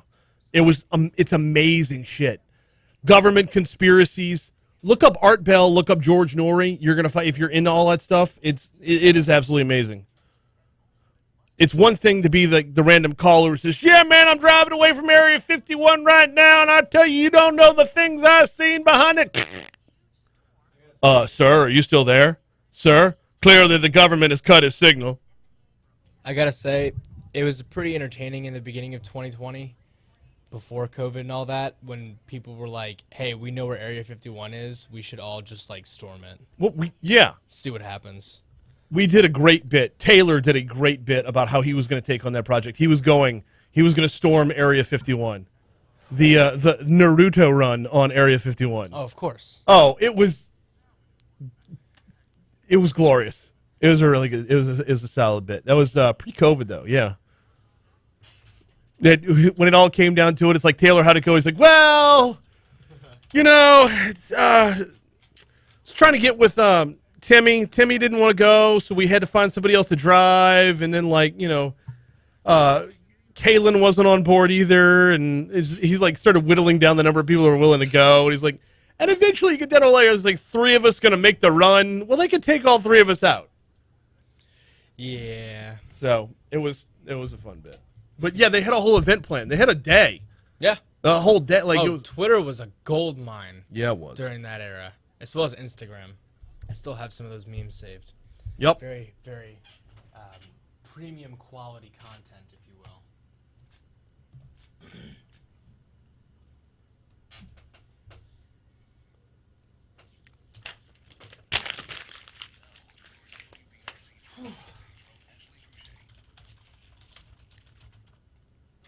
Shit.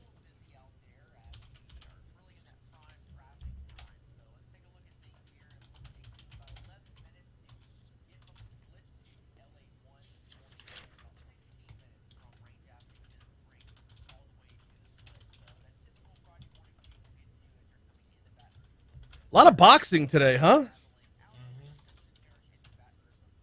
Two greatest heavyweights of all time both got their titles today. Mama name him Clay. I'm going to call him Clay. Ooh, yeah. Yeah. Ooh.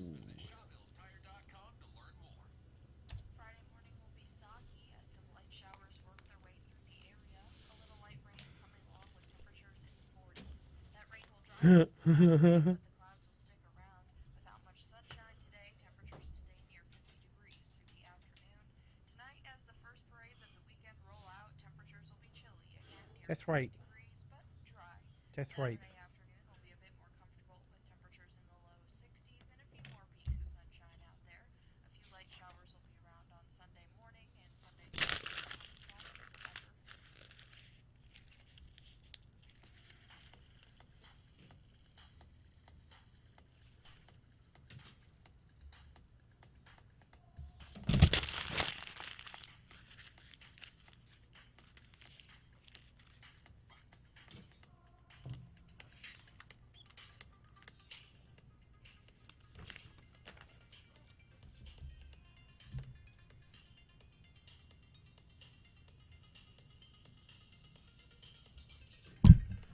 .806 Talk 107.3 FM WBRP.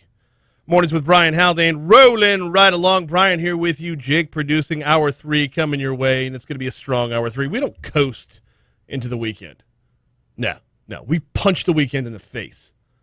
The actual weekend, not the artist, the weekend. I would never punch him in the face. He's way too talented.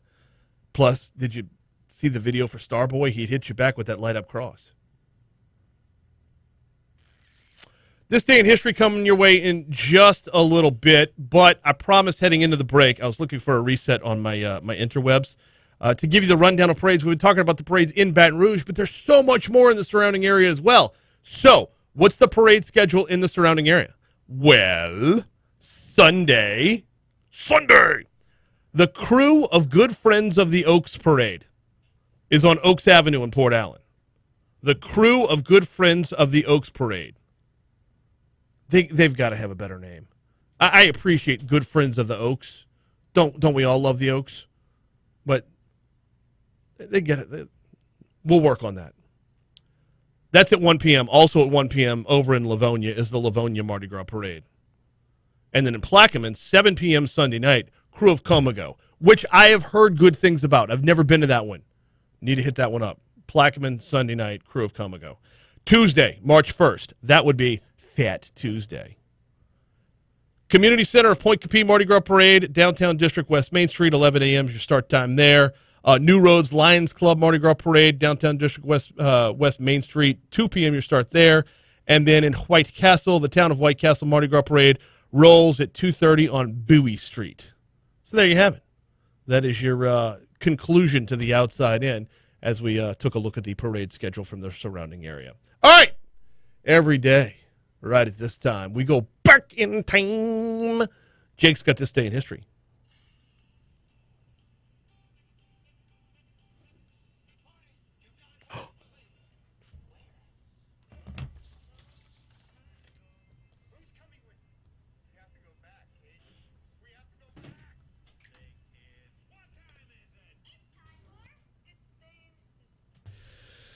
Good morning, people. Happy Friday to all those tuning in. We're starting things off in 1751. The first performing monkey exhibited in America. New York City. Yeah. Hey, guess how much admission was? For the first monkey exhibit? Performing monkeys. Performing monkey, nickel. 1 cent. 1 cent. Yeah. Undervalued. Mm-hmm. They could have gotten more. Easily. 5 times as much. It's a performing monkey. I don't know. A single cent. That could buy you a house back then. I remember I asked my neighbor if he was going. He said, "Are you?" I said, "I'm curious, George." And that's how he got his name. Yep, I'm sure that's exactly how it went right there. 1799, U.S. Congress passes the first... Hey, fire that writer. That joke was terrible. Sorry. Get him out of here. That's... Get him out of here. Anyway, 1799, U.S. Congress passes the first federal quarantine legislation. Nice. 1862, Congress forms the U.S. Bureau of Engraving and Printing to print newly issued U.S. paper currency, the United States notes. 1870, I'm going to try and pronounce this name correctly. Hiram R. Revels is sworn in as the first African-American member of Congress. 1885, U.S. Congress condemns barbed wire around government grounds. That's solid. I like that a lot. Yeah, that happened. They used to have barbed Hey, I got to run wire. downstairs and let the next guest in, so interrupt yourself. Go for it. 1901, the U.S. Steel Corporation organized under J.P. Morgan Sr. 1963, Beatles released their first single in the U.S., Please Please Me. I'm sure some of y'all remember when that came out, or it's just a classic. 1964, Muhammad Ali, previously known as Cassius Clay, wins his first heavyweight boxing title when Sonny Liston fails to come out for round 7 at the Convention Center in Miami Beach. 1971, at this point, Brian probably would have interrupted me, but we'll just, hold on, give it a sec. As I was saying, 1972, lopsided MLB trade. Actually, this would have been perfect if he was here for this, because he knows baseball a lot better than I do. We'll get back to that. 1972, Paul McCartney releases Give Ireland Back to the Irish single. Find out that also that same day, attempted assassination of Irish Minister of State for Home Affairs, John Taylor, who was shot a number of times. He was the official Irish Republican Army later, or the official Irish Republican Army later claimed responsibilities. Here, you're back now. I need to ask you something about the MLB. Okay. So what happened in 1972, it was a lopsided MLB trade. St. Louis Cardinals trade pitcher Steve Carlton to Philadelphia Phillies for pitcher Rick Wise. Yeah. Who got the better deal? I don't know either name. Philly. Steve Carlton's a Hall of Famer. Okay. Could you give that in, like, NBA terms, potentially? I don't think anybody's made that bad of a deal in the NBA. Well, just like 2 players. Current players, it would be like I'll let you get back to it. Yeah, I'm trying to think of the bad name to go along with it. Fair enough. And then what happened in 1977, I'm going to pull this up real quick. Yeah. So you already had this day in 1964, right?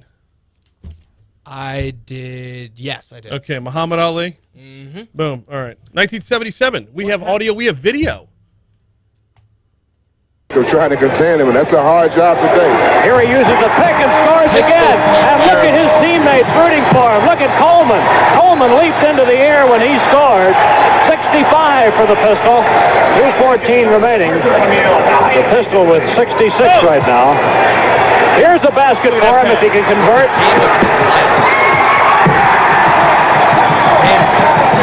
68 for Maravich. And a steal. Pistol Pete Maravich scored 68 points on this day in 1977. Like whoever had that outlet pass needs props. Oh yeah, that outlet pass. If you're watching it on YouTube, you probably saw it. Well, it's black and white, but you probably saw it on YouTube. Great inbound. Yeah. That's all the events I have. Let's get no. This day in 1989. What we got? Mike Tyson grabbed the heavyweight belt. So you had Ali and Tyson with their heavyweight titles today. Who did Mike Tyson beat for that title? I didn't write it down. Frank Bruno.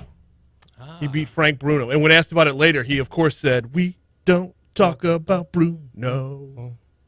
I was going to make the joke, but I'm glad you did too. Yeah. All right, well, that's all the events. Let's get to the birthdays. First up, George Harrison, born on this day in 1943. James and Oliver Phelps, you may know him as Fred and George from Harry Potter. They turned 36. That makes everyone feel old.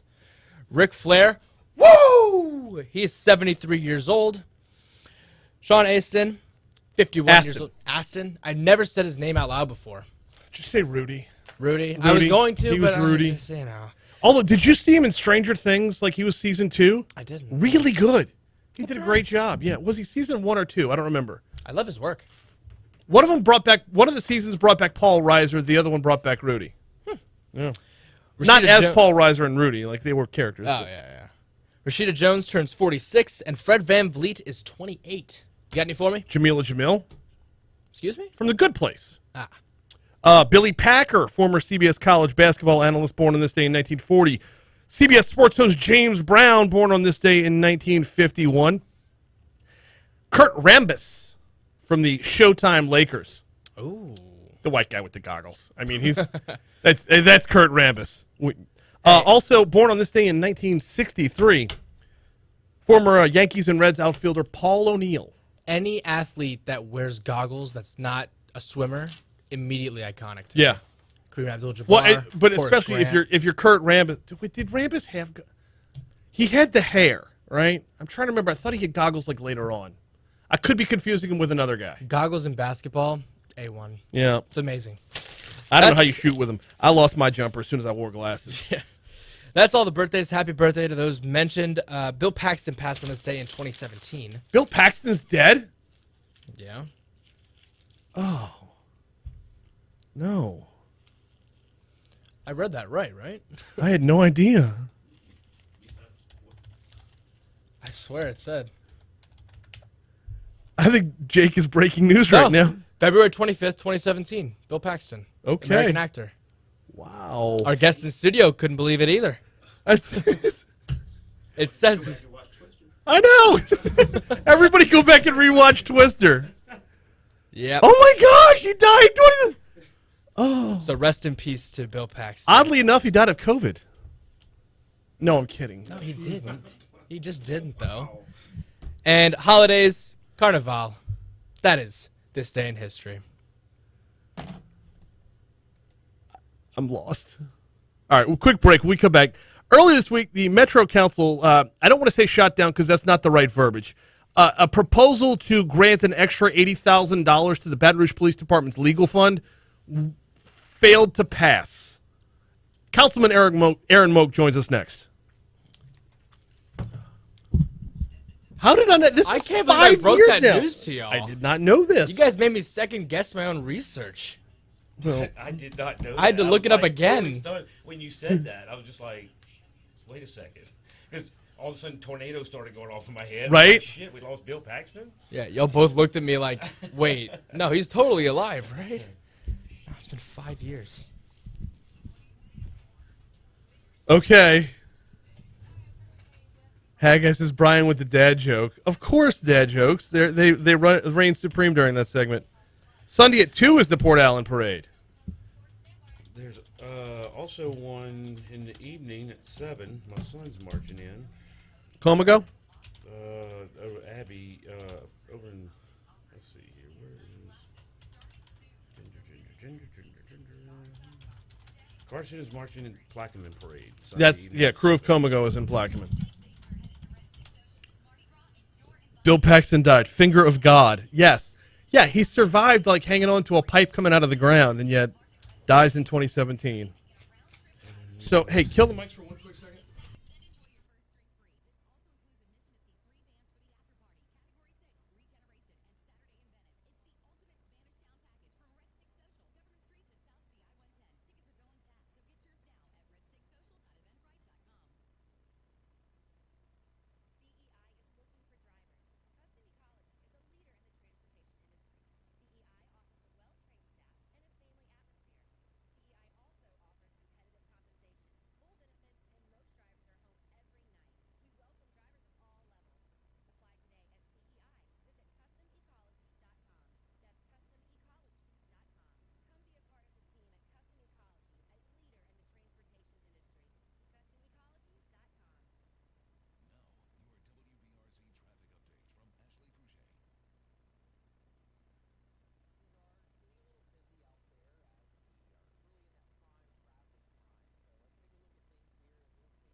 8:15. Talk 107.3 FM, WBRP, Mornings with Brian Haldane, rolling right along. So, earlier this week, a proposal for $80,000 to be added to Baton Rouge Police Department's fund for legal fees did not pass during an East Baton Rouge Parish Metro Council meeting.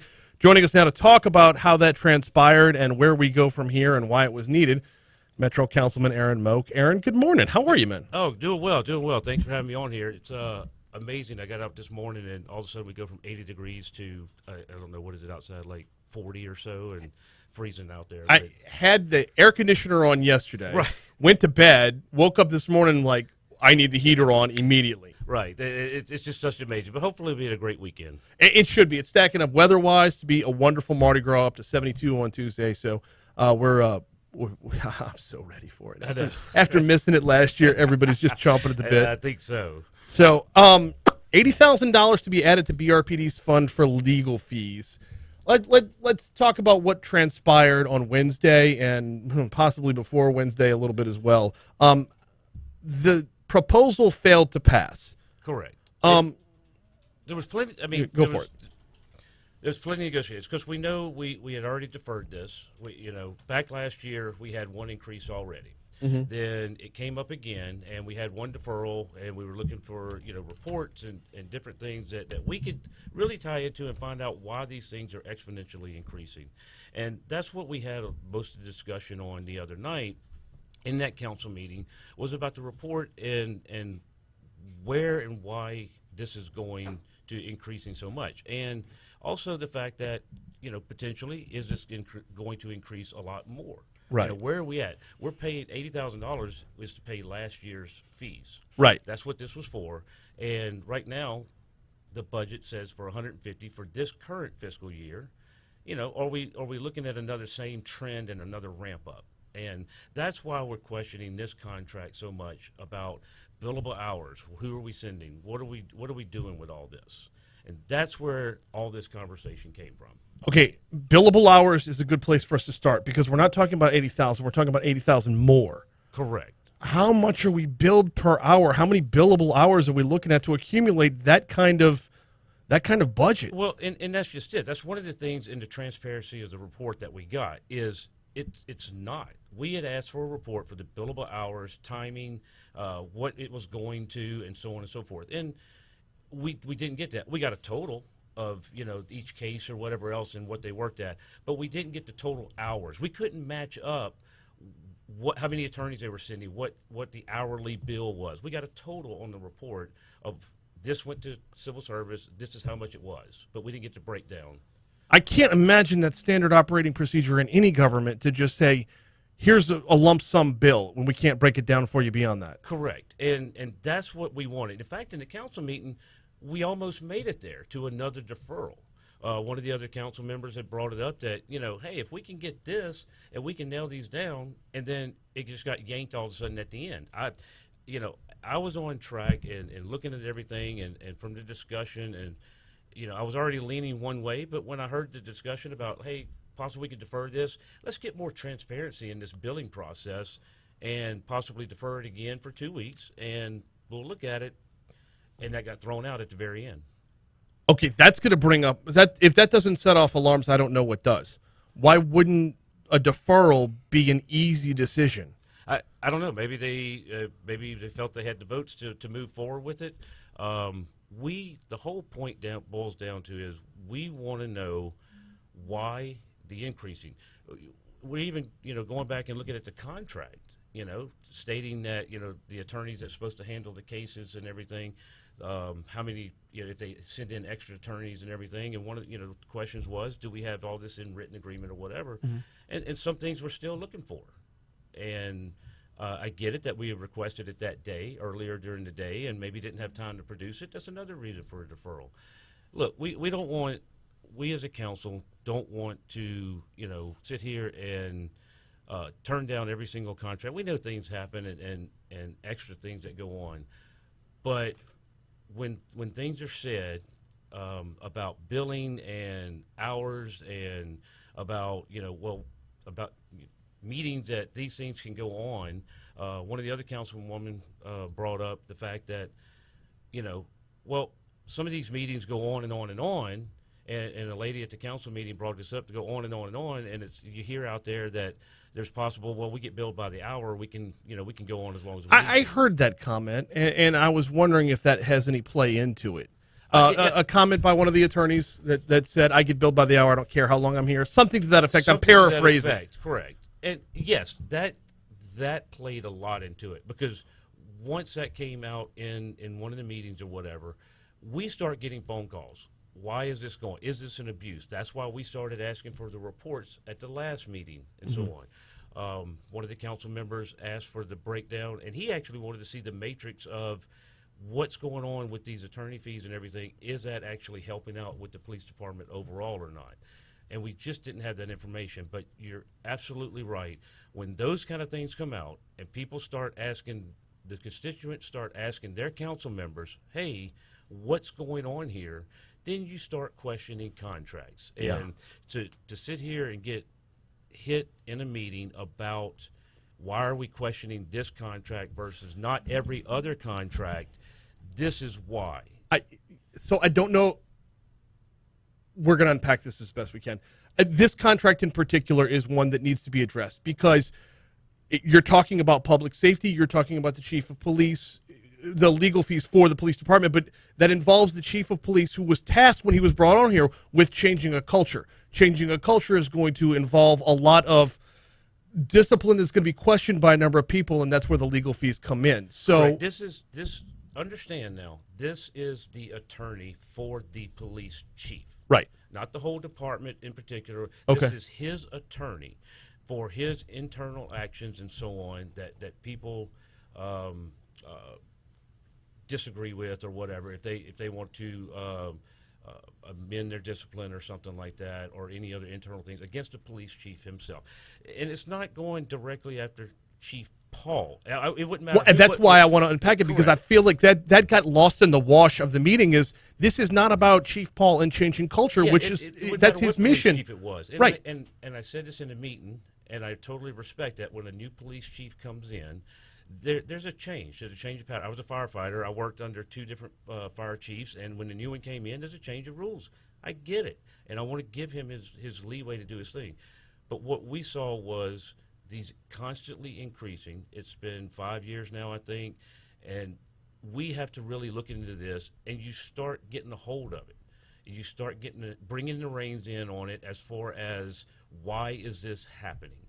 If it's something that's just absolutely needed, we'll figure that out when we get the correct information and we get past this non-transparency part that the council needs. There's a lot we don't know about the contract. You said there's a lot we don't know about the contract. What do we know about the contract? Well, one of the big things that we know in studying the contract and everything, so, and I can't give the exact names, but basically the contract says that this attorney will attend and work the cases and so on and so forth, a particular attorney. One. If any other attorneys are needed or added into or sent, it must be by written permission from the parish attorney. Okay. Okay. Again, with the billable hours and the transparency of this, are more attorneys being sent to a basic civil service attorney case? Is this particular attorney the one that's going doing the billable hours and so on? Are we sending multiple attorneys which are stacking up the hours and overbilling? We don't know that yet. Is it, do I think anything like undercover secrets trying to go on? I don't know, because I don't have the information. I don't think so. But if we can get that breakdown, then we can figure this out even more. Does this put the Metro Council and by proxy the city parish in a bad faith position, because this is work that's already been done and bills that aren't getting paid? Okay. So the people who did the work, who do they turn to for their paycheck? I go two routes with this. One, as a business owner, I do IT work. Mm-hmm. If I go in and I quote XYZ and I say, okay, this is what I'm going to do the job for, understand it's an estimate. But as I go and I'm reaching these points of my quote, I go back to the client and I'm like, look, you wanted to add this, you wanted to do this, we added so much more, then this is what it's going to be, and it's going to cost, we're going to go over the quote or whatever. Just like with this contract, it's set at a certain amount. You're billing hours. You're sending out invoices. How can you not know by $80,000 that you've went over the billable hours? Maybe we need to start looking at this. Not necessarily not do the work, but say, hey, we need to start looking at increasing now. This is what's coming up. This is where we're going. You're coming back not a whole year later, but later on to pay previous bills of $80,000, and you didn't know you were approaching that. That's very. Well, yeah, I don't expect there to be like some kind of like ticker on the wall that shows the depleting number of funds throughout, but at the same time, though, this is a pretty significant amount. Correct. And it's the second time that the significant amount has been increased. You got a minute? Sure. Can you hang till about 8:50? Oh, yeah. All right, we're going to take a break for news. I happened to glance at the clock. We're due up for news. If you're listening on air and you were hoping to hear author Avi Loeb talk about aliens, I'm blowing that interview out. It was fun. It was fun. And we'll post it on demand for you for sure. We might even play it back on YouTube for you. But this is so much more important.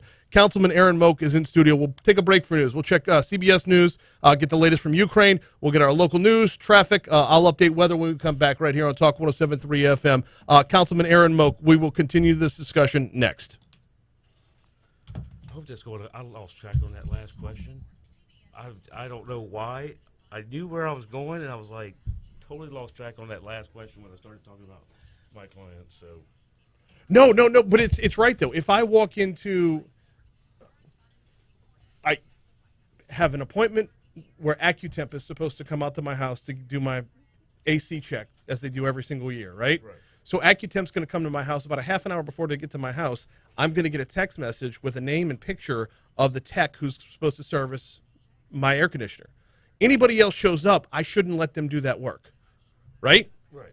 Okay, if there's a particular attorney named in this contract and other attorneys pick up the work, number one, you're already paying more than you agreed to because you've got more than one dude on the case. And I say dude, not to gender specified, but number one, you're not getting the same, you're not getting the promised work. You're not getting the attorney who was promised to you. Or if it's such a case or whatever, and we're sending multiple attorneys to a civil service case, why? Right. And that's where in the contract We are still on YouTube. Okay. Just so you know. That's where in the contract that it basically states that Andy has to sign off on it. Yeah.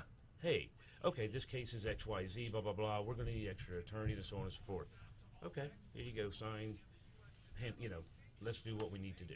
Mm-hmm. And that's just it's one of the things that we couldn't get at the time before the council meeting, and with those things, it should have been deferred, but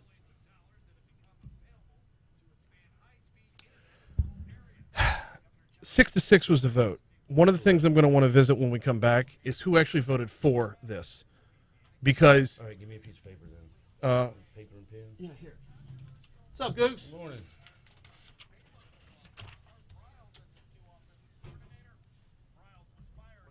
Nothing much. What you got going today? We got a show? We don't. That's what. I was wondering if you wanted to do like an 8 to 10 minute podcast. Honestly, I'm scarce today because this is more important than anything. Crew of Kindergarten rolls today at Our Lady of Mercy. Yeah. I believe I have to be there for 11:30, I think. So that means I got to go to my weigh-in and then do that, and then I'll be back by like 2. But You want to do it at 2, or we can do it next week? let's do it next week. Talk about money, Ukraine. So I had a guy on from Raymond James this morning. He was out of Dallas. I want somebody local to talk about this. But, like, crypto took a dip, and it's on the upswing now. If you're going to buy crypto, now's the time. But freaking Russia, like, there's no way I'm putting more money digitally right now. Like, that's like handing a gorilla a bunch of bananas and expecting him not to eat it. It's all right.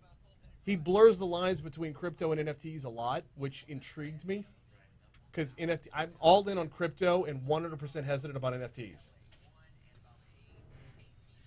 You'll figure it out. Sorry I interrupted you guys. All good, brother. Okay, yeah. Thank you. Moak, Rock and Roll, Lori, Amorosa, Hudson.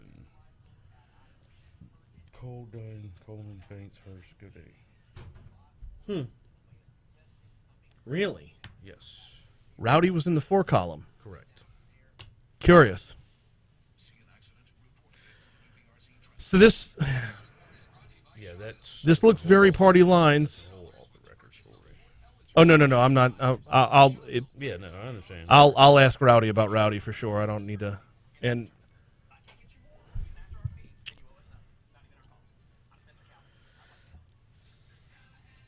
But yeah, I mean, and you can see where the Advocate article was going and why.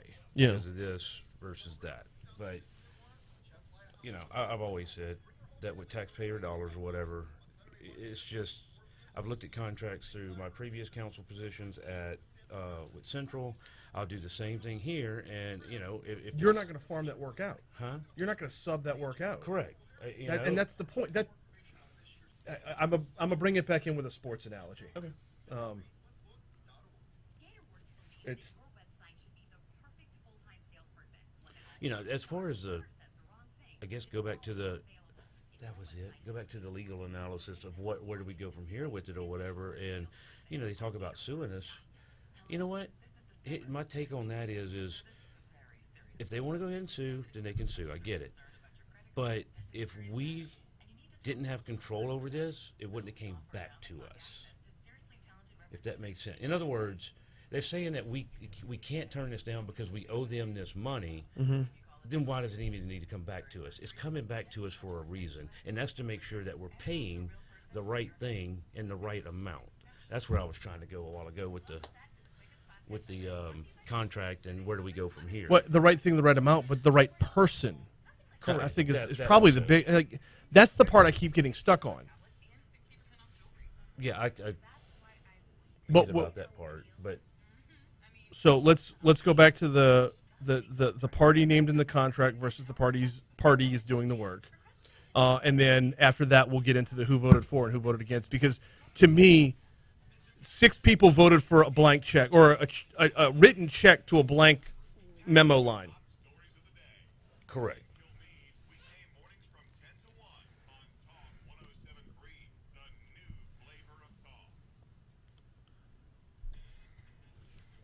And if it isn't baffling enough that a lawyer would do work that he wasn't contracted for and expect to get paid on the back end, that you're talking about lawyers. They do contracts. Correct. And it's the same as our city attorney. It's like you have to sign off on this. Right. 837 Talk 107.3 FM WBRP. Here's your brief weather forecast because we've got to get back into it with Metro Councilman Aaron Moak. Colder this morning than it was last night. Going to be a glorious Mardi Gras weekend. Once these clouds clear out of here, we are looking at highs in the mid-50s today. Going to get into the 60s over the weekend. Fat Tuesday all the way up to 72. Right now, though, still a little chilly out there. We're at 45 degrees in downtown Baton Rouge. All right, Aaron, we got to dive back in. When we broke, we were talking about the actual contract. And let me give you everything in my life as a sports analogy. So if before the NBA season, a number of Pelicans fans bought season tickets with the expectation of watching Zion Williamson all season, when they got to the arena, game after game after game, and Zion Williamson is continually hurt and not playing, I don't care how many guys you run out there. If I expected Zion Williamson, I was disappointed if I didn't get Zion Williamson. Now, if the city parish has a contract with a named attorney, correct, in the contract, you get anybody else, I don't care how many more, you get anybody else that's not what you were promised when you bought your season tickets. Correct. In the contract, it states that a particular attorney would handle certain situations and everything, that if other attorneys were needed, it would be by written permission from the parish attorney's office.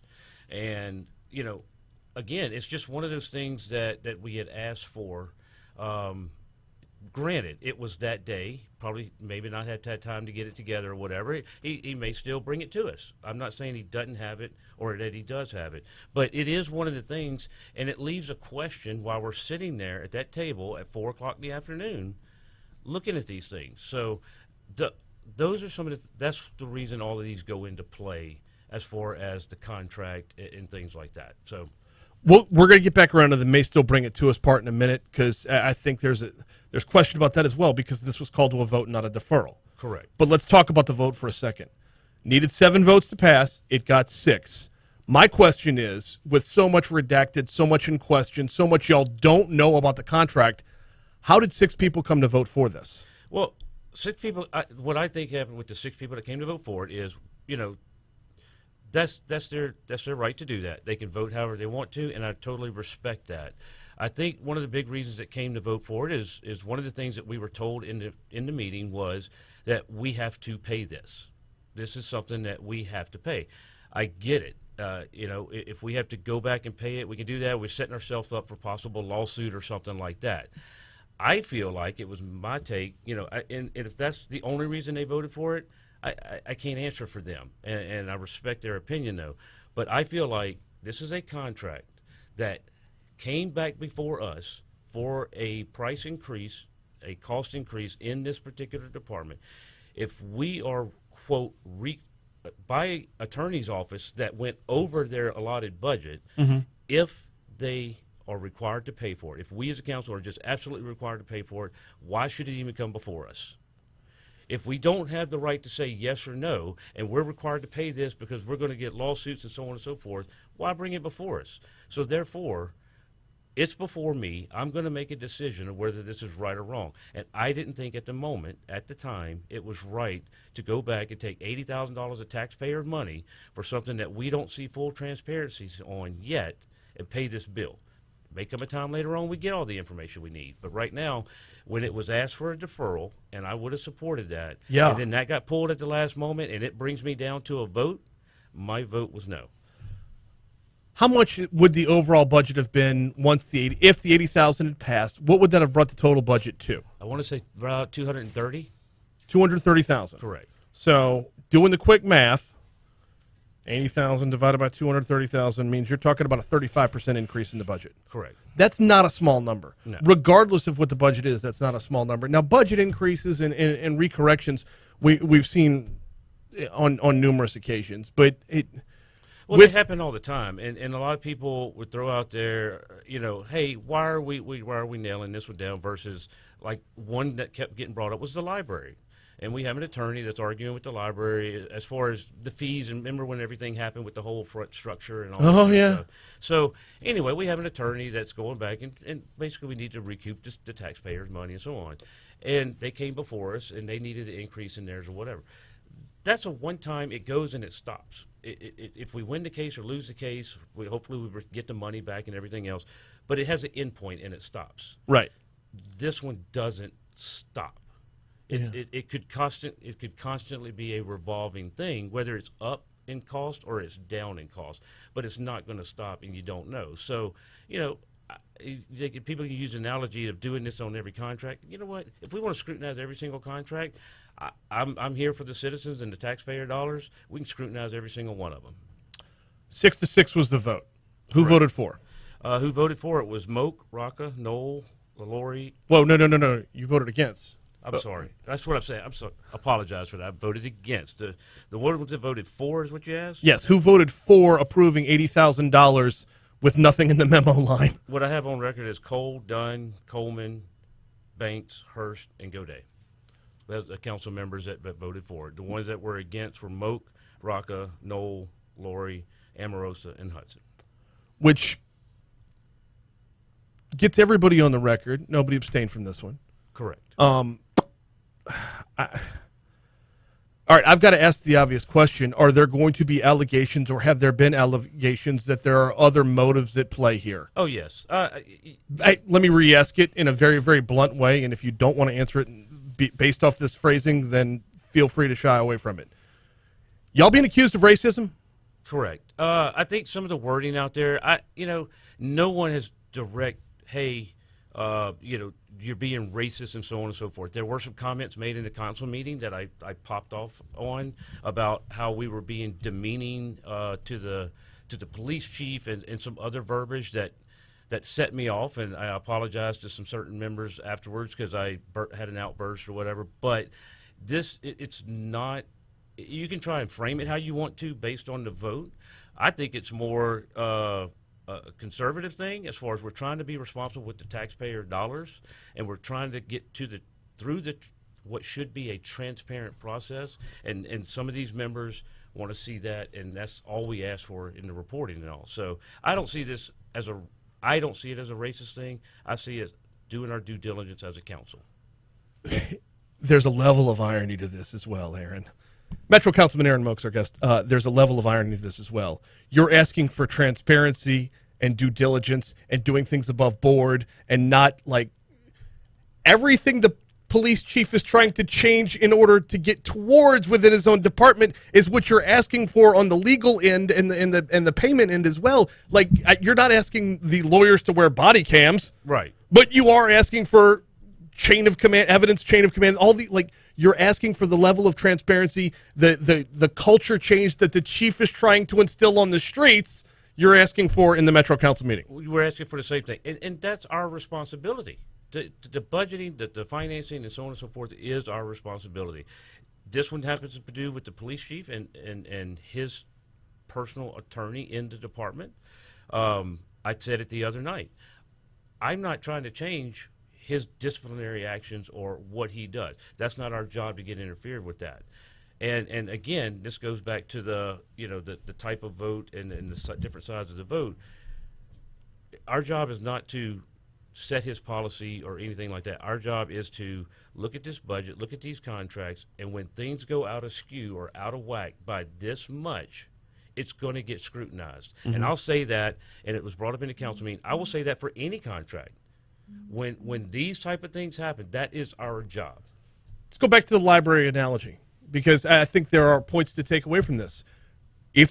Since the chief has been tasked with changing the culture, or let's replace that word with the structure of the police department. If you find out that structurally things are worse, it's going to cost more. Correct. That's why, and that's why I wanted you on for the clarification here, because this is not about the mission the chief has got. If structurally it's worse, but you've got to show me where the structure's damaged. That's all that's being asked. Let's go back to that's what that was requested in the report that we got. And one of the things that we asked for as far as the individual cases and things like that, and what was sent, and the complete. Yeah, you're absolutely right. It's a good analogy with the structure of what it is. I mean, not from nothing, but yeah, the chief is not responsible for the way his lawyers handle billing. Correct. Like he has a job, his lawyers have a job. Where that goes in the future might change, but for now, let's get back around to it might still be brought back before y'all to pay off this $80,000, because there will be a question of working for the city parish in good faith. Although if your name's not on the contract, why would you be expected to be paid? But if this were deferred, it would be a no-brainer that it could still be paid. Correct. This has been voted on and failed. Can this still come back in front of the Metro Council for some sort of, I don't want to say double jeopardy, but can this come back in front of the Metro Council for a second go at it? I don't know the legal way or whatever. I feel like it can be brought back before the council, as far as, I mean, ultimately, if it finds that it is a bill that needs to be paid, we will figure out a way to get it paid. But it's going to be a bill that's legitimately justified and needed to be paid without overage cost or extra cost or things that shouldn't have been done. I can't tell you whether everything has been done to the letter of the contract and everything else, because we don't have the full information. And that's one of the reasons I think it failed, because you pulled the deferral, and if it came down to a yes or no vote with the information that we had at the moment, that's why it failed. Yeah,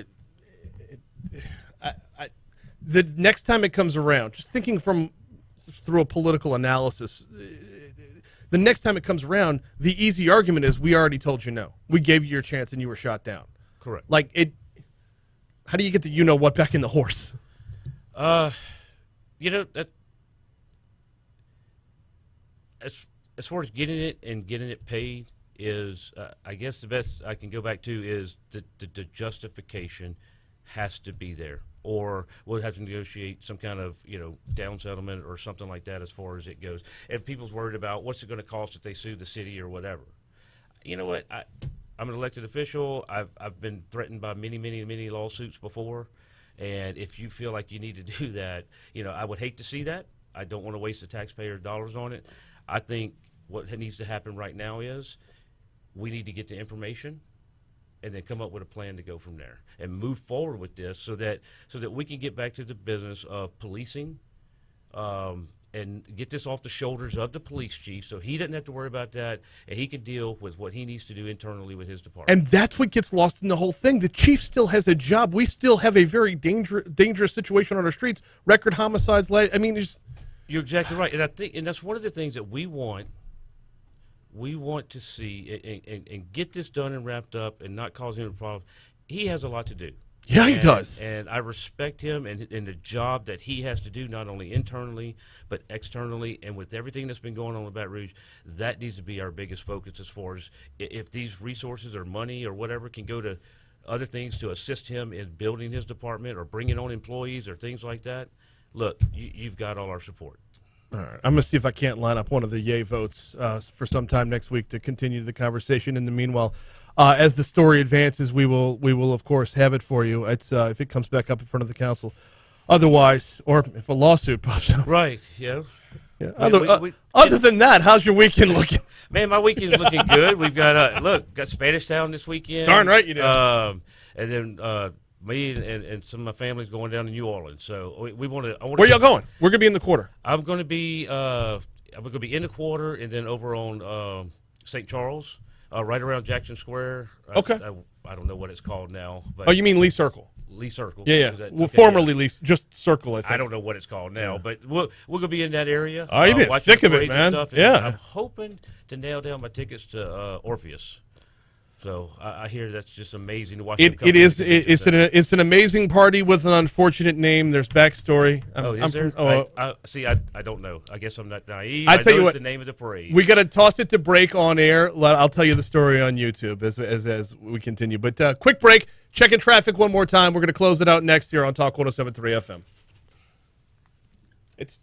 We've blown past it. I guess. Do I? I shouldn't have mentioned the name of the parade. I don't know if they're good or bad or not. What? Oh no! This is a running bit. So I'm from the North Shore. Okay. I'm from the Covington, Mandeville area. Okay. The crew of Orpheus was formed in Mandeville in 1986. Okay. Well, somewhere around, I guess, the late 90s, early 2000s, Harry Connick Jr. decided he was going to start an all-celebrity parade because once Comus and Momus bailed because of the was it Dorothy May Taylor? Was that her name? The woman who I got the wrong name. Shoot.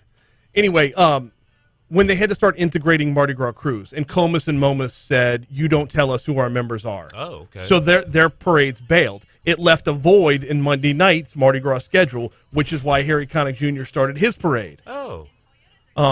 Okay. So he decided he was going to go with the crew of Orpheus. Well, everyone from the original crew of Orpheus said, "Whoa, Jack, that name's taken. Y'all are North Shore. I don't care." And I love Harry Connick Jr. to pieces. Right. He's actually.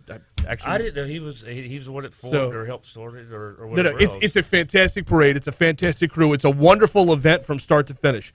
The parade, the train, all of it. Like it's so wonderful. We just as a St. Tammany Parish. Right. Yeah, As an original, I can imagine how it would be. Yeah. It'd be like somebody doing Spanish Town in Slidell or something like that. Now, Exactly. Or whatever. Exactly. I get it. I so totally get it. It's more of a bit than anything. It's just fun. So, this is not over. I don't know if I want to get. I've never had Cleve Dunn on the show. I feel like this would be a good opportunity to have him on. If Lamont is really good. Lamont's really good. I would say. So is Rowdy. I would really say Lamont or Cleve. Mhm. Where you have Well- side, but one of the good things in the meeting, me and Cleve, being Councilman Dunn, had good discussion as far he asked a question, and I gave him my opinion about, here we are using tax dollars to have the police attorneys go after these police officers, and they have to defend themselves privately, but yet we're taxpayer funding this thing here. And, he kind of looked or whatever. In fact, I think, I think he wants to actually talk and hear about hey, what's going on really in the back end and such, and this isn't just a whatever. And ultimately, I hope this whole leads to a whole discussion about the police department itself and the morale and the crime and everything else in the police department. Absolutely, but and that's I a want the separate best. I discussion. know it is, but I want the best for the whole thing. I'm tired of seeing every day something on the news or whatever. And I know that the police chief can't be at every corner every day or whatever. No police officer can be.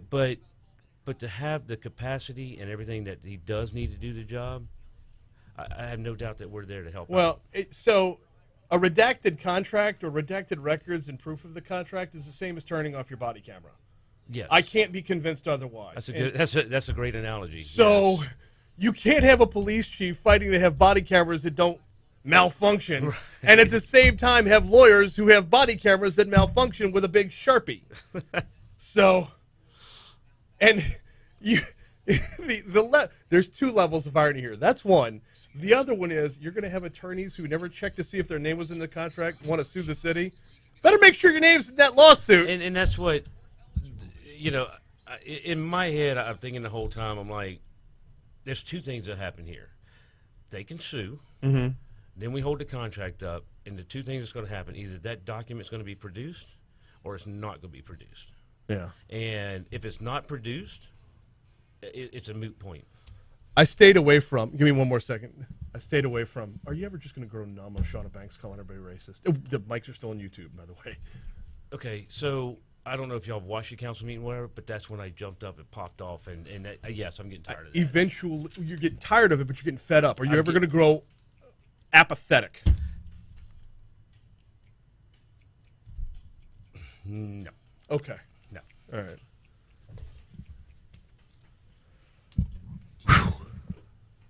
So much more to unpack on that last story. Metro Councilman Aaron Moak, if you weren't watching on YouTube, I highly recommend going back and look, fast forward all the way till you see Aaron come in. It's a little bit cooler outside, so he's got a bright yellow jacket. Kim Mulkey the other night would be, no, I'm just kidding. I'm kidding. I love my yellow. So, anyway, y'all have a wonderful Mardi Gras. Have a great week. You too, Councilman. Thank you for stopping by. We greatly appreciate it. And appreciate the insight into what was going on inside the Metro Council meeting the other night. I don't know. Look, when I read the story in The Advocate, I had one take. When I started talking to some folks that were there, my take evolved. Now, I want to talk to more folks that were there. In full disclosure, I've not spoken to anyone who was on the yay column yet. But the difference between the story that was told via Baton Rouge media versus the story that I was told outside of that, those are two completely different versions. And lost in the middle is a police chief who's trying to do a job. That's the... We only got 2 minutes left, and I wanted to talk about getting drunk on a parade float. That's the hardest part about this, is the conversation is going to get hijacked because of it.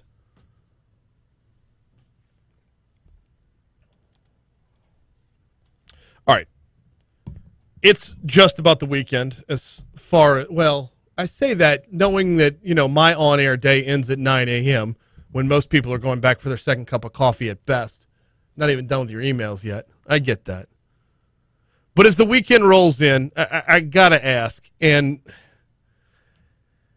if I want comments on YouTube. We'll continue on YouTube for a couple minutes after the show just to continue the conversation. Have you ever ridden in a Mardi Gras parade? If you have, how would you quantify the difference between riding versus attending? I know that sounds like an obvious question, but the differences are subtle. There are many subtle differences that combine to make one overall difference. But if you've ever ridden, how would you describe that differently than attending? Let us know on YouTube. In fact, we're going to continue on YouTube. And my apologies to everybody who tuned in to hear Avi Loeb talk about aliens. I had every intention of playing that interview. I recorded it yesterday morning. The book's been out for a minute. It's not like it's released today. Like yesterday we had Jazzy Jeff on because the new episode of Bel Air came on last night. It's not as timely as that. I'll tell you what, I'll look at Monday's rundown. If we could play it back Monday, all the better. But this was so much more important than extraterrestrial. The first sign of intelligent life beyond Earth. Oh, crap. When I play it back Monday, his birthday will have passed. Avi Loeb's birthday is tomorrow, and I wish him happy. Anyway. We got to get out of here, y'all. Have a great weekend. On air, we got to get out of here. On YouTube, stick around for about 3 or 4 more minutes. We want to talk about parading a little bit. Have a great weekend. Please be safe. Uber, Lyft if you're going to Spanish Town and drinking. If you're going anywhere and drinking, damn it. I mean, that's not reserved to just Spanish Town. All right. Y'all, we're going to stick around for like 2 more minutes at the max because Chuck P has an interview with wrestler Drew McIntyre at 9:10. Right? Dude, I get these emails from all over the place. And I respond to them, and I don't know jack thing one about wrestling. I knew the British Bulldogs and the Junkyard Dog and the Bushwhackers and Hulk Hogan and Andre the Giant and the Ultimate Warrior's real name before that was the Dingo Warrior. I know these things, but I grew out of it. After seeing it in person, I grew out of it. It's not my thing. But Chuck's still into it, and I was like, hey, you ever heard of Drew McIntyre? He's like, yep. I'm like, so he's not one of the new kids? That's Joey McIntyre. Get it? Huh? Anyway, so here's my little minute-and-a-half spiel. I kind of gave it a little bit earlier. When you're riding in a parade, the adrenaline rush is the biggest difference. Yes. Tractor fumes, number 2. But adrenaline rush, number 1. And you don't realize how quickly the booze is going down. And if it's cold, it's infinitely worse. Sonny says, after my first time riding, I never wanted to attend again. I only wanted to ride. I love riding. Absolutely. Absolutely. And so, Sonny, I'm curious, what crew were you with? Yeah, go for it. What crew were you with? Because it's not just about the riding. When you're in a crew, and this is why those that know I have a disdain for Spanish Town, I don't have a disdain for Spanish Town. I appreciate it for what it is, but let's not try to make it something that it's not. And what it's not is a crew. It's a mobile drunk fest. That's all that it is. A crew is a philanthropic organization. You have meetings, get-togethers, like you have. I don't want to say a full-on brotherhood. It's not that, but it's the next step down from that. Spanish Town is I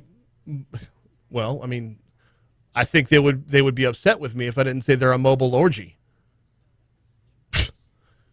and proud of it, and should be. Don't ask me to bring my kids here. Don't tell me there's a safe zone when the dicks are on the float. Those two things just don't mesh.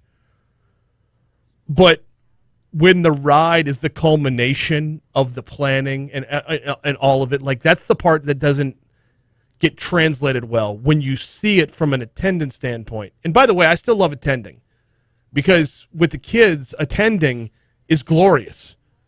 They experience the magic, the chasing down of the floats, the running after and a half, and I'm like, oh my God, you're 5 years old, come back. I don't let my 5-year-old run a block down the street. My 9-year-old, yeah, she can go. Go get it. That's a big ass stuffed animal. Go get it. Mystic crew of generic yo-yos. Jeremy White is running it now that Jim worked past. Is Jeremy still running it? I asked him if he was still involved. Anyway, we didn't do projects, but we did all plan and built. Everyone is friends. That's the point, right? It's not if the ride is just a ride, and you just show up and get shit hammered and throw stuff, that's one thing. But when it's the culmination of, hey, real Mardi Gras, we use Blaine Kern, but Spanish Town, you build and decorate your own float. There's something to that. That's the best part about Spanish Town. I don't like the result of all the nastiness, but you built it together, and that's awesome and amazing and should be celebrated. So, any Hoosers. And it's a different drunk, y'all. Well, didn't ride this year because of Toth. Sonny, I believe you have my phone number. Text me, driver's side, passenger side. I would say sidewalk or neutral ground, but I have no idea where the freaking route is this year. I know we're at the corner of St. Charles and 6th, and I don't know what side we're going to be on. But let me know float number, driver's side position. We'll come holler at you because we plan on being at Toth on Sunday. Not going to be the normal Toth, though. We normally do a jazz mass at St. Francis of Assisi and then head on out, and it's such a glorious time. It's the best part of the whole celebration to me. Anyway, let me know where you're at. We're going to come holler. But y'all have a great weekend. I'll be in for Lundy Gras. I'll be in Monday, off Tuesday. Pam Matassa filling in for me then. So, bringing the heat, yo. Have a great weekend. We'll see you later.